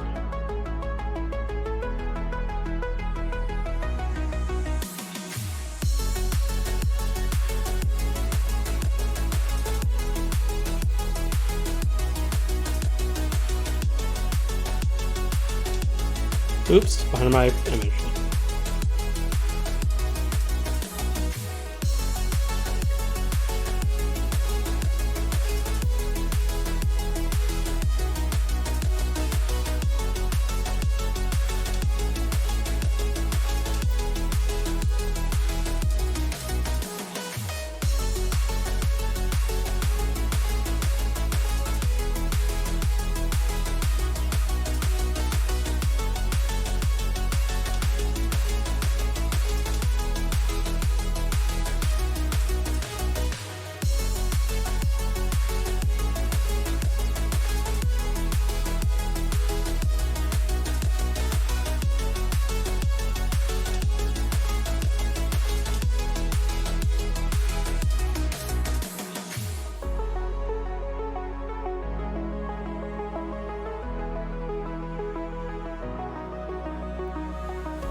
Draven grinned, showing his teeth. Christopher noticed he had bigger than average incisors. Yes, I killed that man. I had been following him for a while that night. I was the hunter, he my prey. I fed on him and dropped him back down in that alleyway.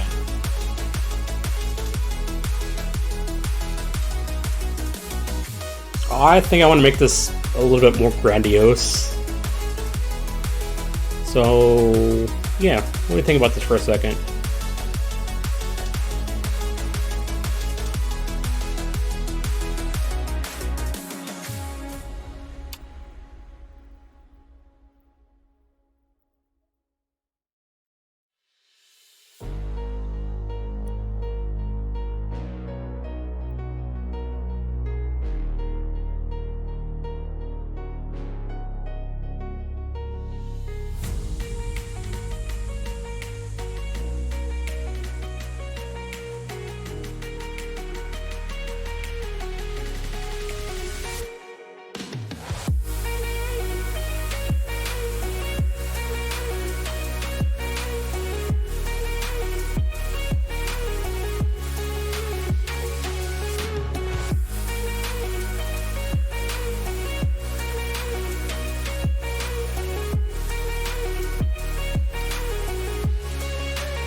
Let's see if this sounds as grandiose as I'd like it to. Yes, I killed that man.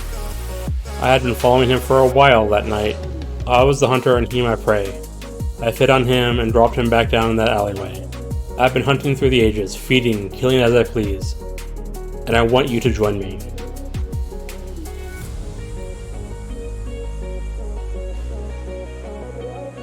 Alright, so now I gotta figure out how Christopher reacts to being told that not only are vampires real, he's being confronted with a vampire, and that he is being asked to, or being told, no, I guess he's being asked to join Draven as a vampire.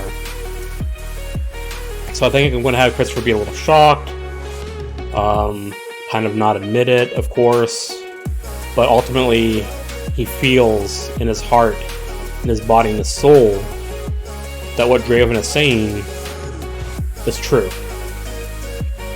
So I got to get that across in a paragraph or two. So I try to take a drink of water. We'll get into that paragraph.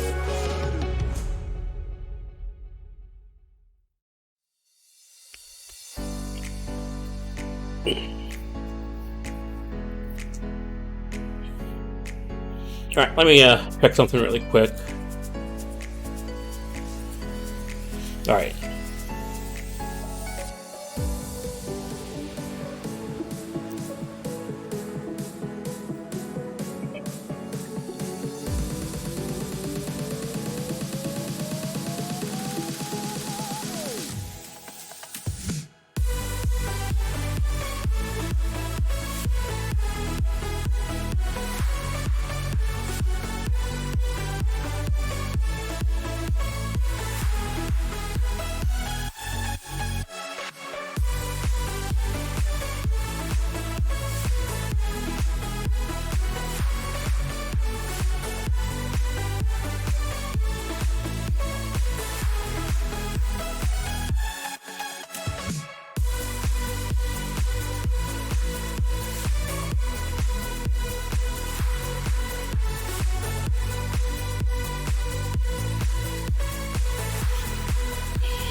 So he realized he's a vampire, but... You know, okay, so he did say feeding. I did put that in there. Okay.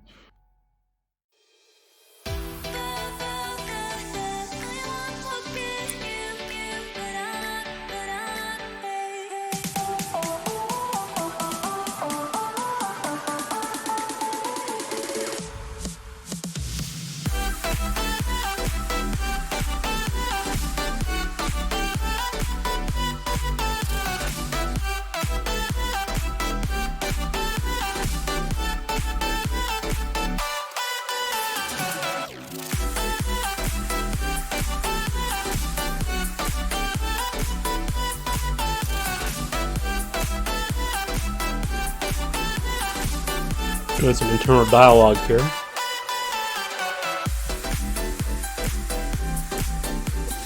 Alright, let's see what this sounds like. Christopher stood there with his mouth open. He was in shock. This man Draven was a murderer, and he wanted him to join him. Join him in what? Some sort of hunting sport? No. He said he'd been doing that for ages. How old was he? What was he? He looked at Draven again. He was no longer smiling, but he thought back to those teeth. The incisors. He said he had been feeding. No, it couldn't be. Could it? Is he a vampire? Alright, so I gotta change some of this because the italicized, because it was internal dialogue.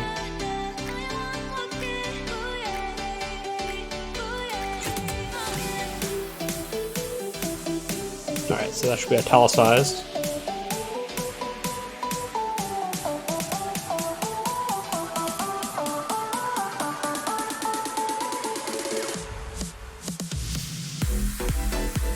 Alright, new paragraph.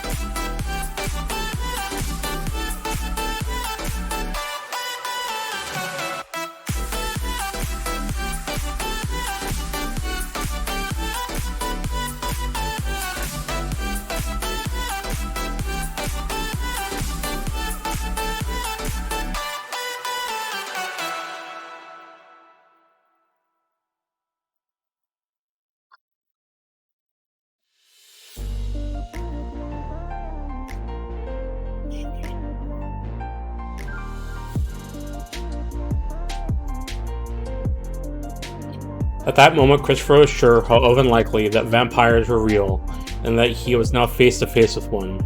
He wanted to run, but his legs wouldn't respond. He was stuck there, unable to move.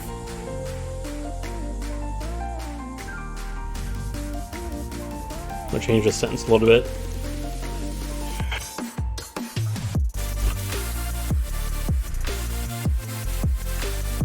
At that moment, Christopher knew, in his soul, however unlikely, that vampires were real, that he was now face to face with one. He wanted to run, but his legs wouldn't respond. He was stuck there, unable to move.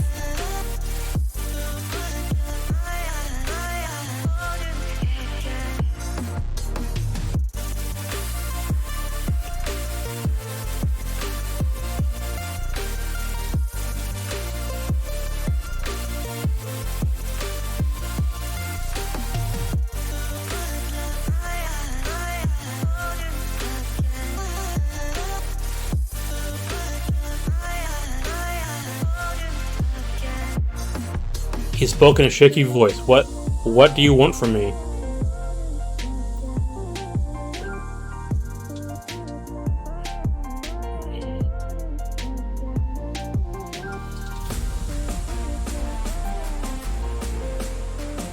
Let's see. I might want to drag out Christopher's realization that this is a vampire a little bit, and make sure he's a little uncertain, so that Draven tells him that he has to go talk to his uncle about it to make sure that he knows that it is real. So let me look back to these last two paragraphs and reconsider them a little bit.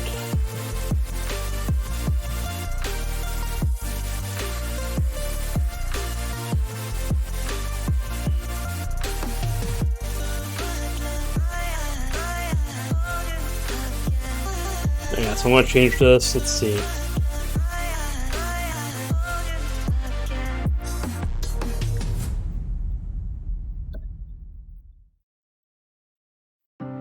Christopher didn't want to believe it, but he knew in his soul how unlikely that vampires were real and that he was now face to face with one. He wanted to run, but his legs wouldn't respond. He was stuck there, unable to move.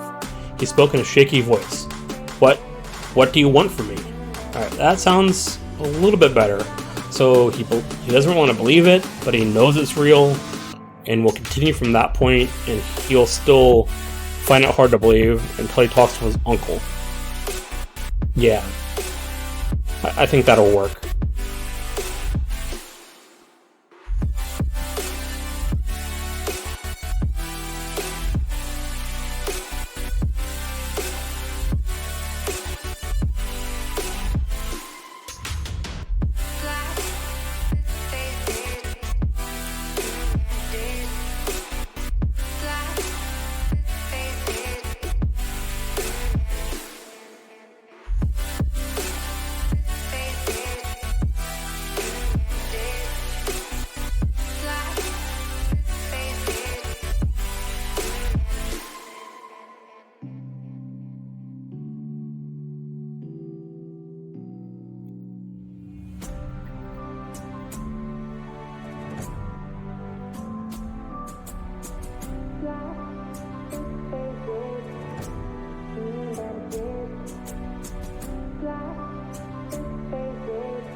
I want you to join me, to become a vampire, and let me teach you all I know.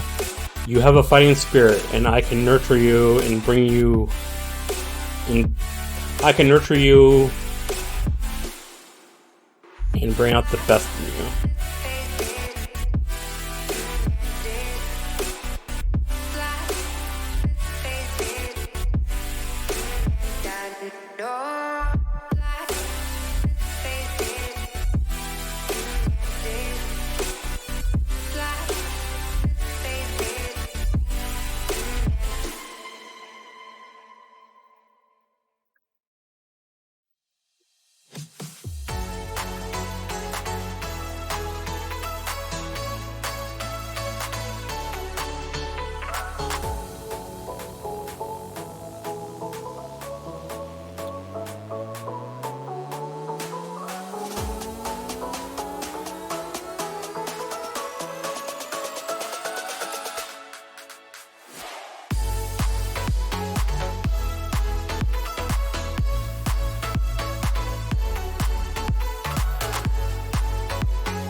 Make me a vampire? Immortality? But at what cost? To live a life of killing?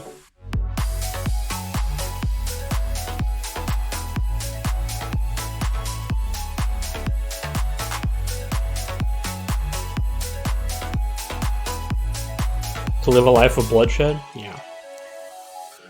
Christopher could feel some sort of weight pressing down on his body. He felt heavy. It was hard to think, but Yeah.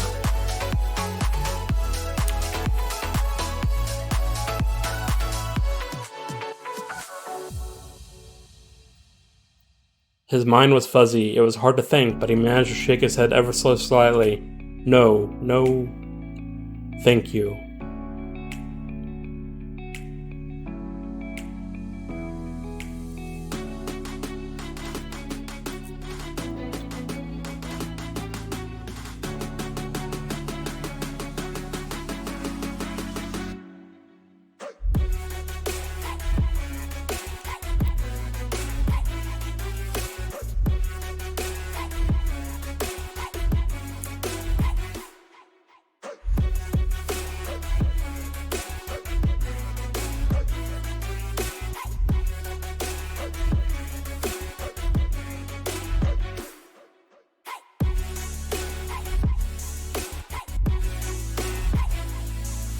Alright, so I want it to sound like you've seen Node being a vampire. Not to Node being a vampire made specifically by him. But I don't want to sound corny either.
Draven laughed ever so slightly. You think you have a choice? Normally you wouldn't, but not this time. You have a choice, but not the one you think you have.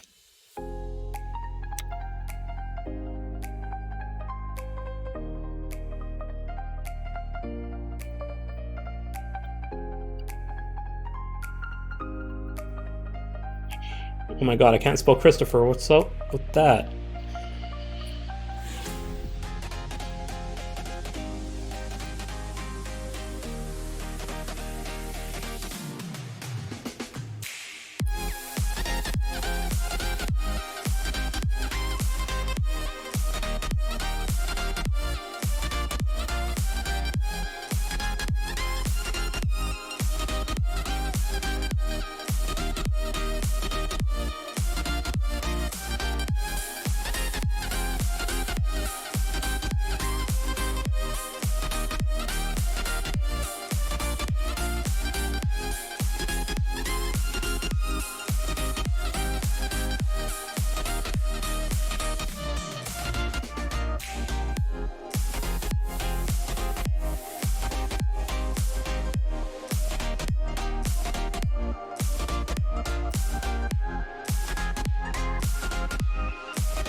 Draven smiled. You'll find out soon enough. Speak with your uncle. Next time you see me, you'll have to make your choice. At that, Draven disappeared, melting into the shadows. Any doubt that might have been in Christopher's mind left at the sight of Draven melting into nothing. I'm going to say nothingness. Because shadows sounded really repetitive.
The weight that Christopher felt lifted. Uncle Oliver knew Draven. Did he know he was a vampire? Christopher took off at a run, trying to put as much space between him and the scene that had unfolded before him. It didn't take long for him to get home, despite the cold. He was covered in sweat. He was out of breath. He didn't stop till he was inside the house. He slammed the door behind him, locked it, and collapsed against it.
Uncle Oliver, I saw him again, Draven.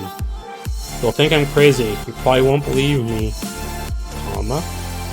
But he isn't human. I think he's a vampire. Christopher thought that his uncle would think him crazy.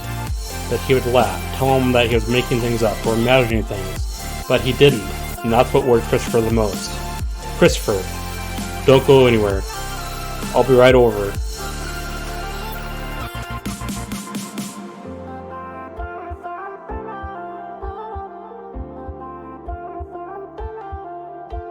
We need to talk. Alright, so I think that's the end of that scene. Let's go over my notes, make sure I got everything. This is Christopher's point of view. Later that night, he spots Draven, did that, getting ready to go home. He follows him around the building, did that. He doesn't see him.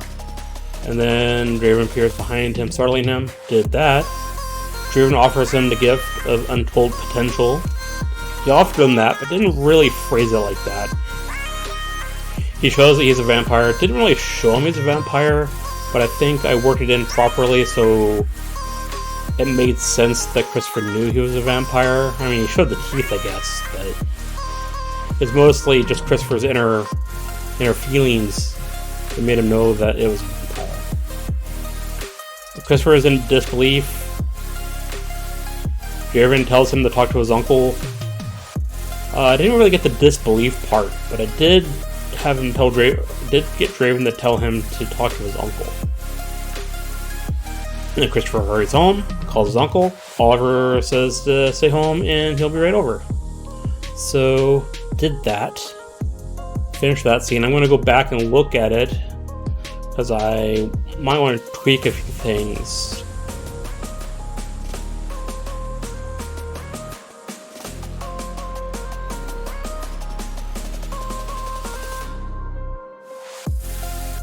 Comma.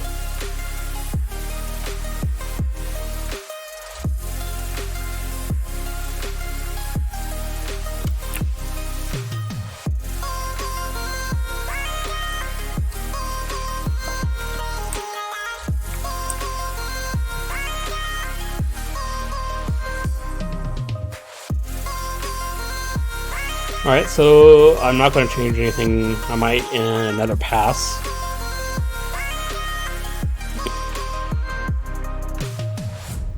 So earlier I said that I wasn't going to have more than one scene in Oliver's perspective, but according to my notes, and I guess I'd forgotten this, I'd consider doing the next scene in Oliver's perspective. Let's see, let's look at my notes. See Oliver's perspective. His uncle comes over, Oliver explains that Draven really is a vampire. Christopher is confused, asks his uncle questions. Oliver eventually tells Christopher that he too is a vampire. Christopher is dumbstruck, asks what his parents do, it's his guess. Chris feels betrayed, gets angry, asks about his plan. Oliver tells him about a long tradition of him following his family and choosing new vampires from that family. Chris tells Oliver to leave. Not sure if I want to do it, whose perspective I want to do it from.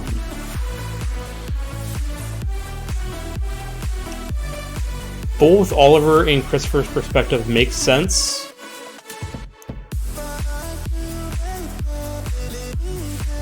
I think it would be easier to do it from Oliver's perspective, so I wouldn't have to do Christopher's internal dialogue. I don't know, I will think on it. Let's see how many words I've gotten. The goal was about 2,000 words this stream.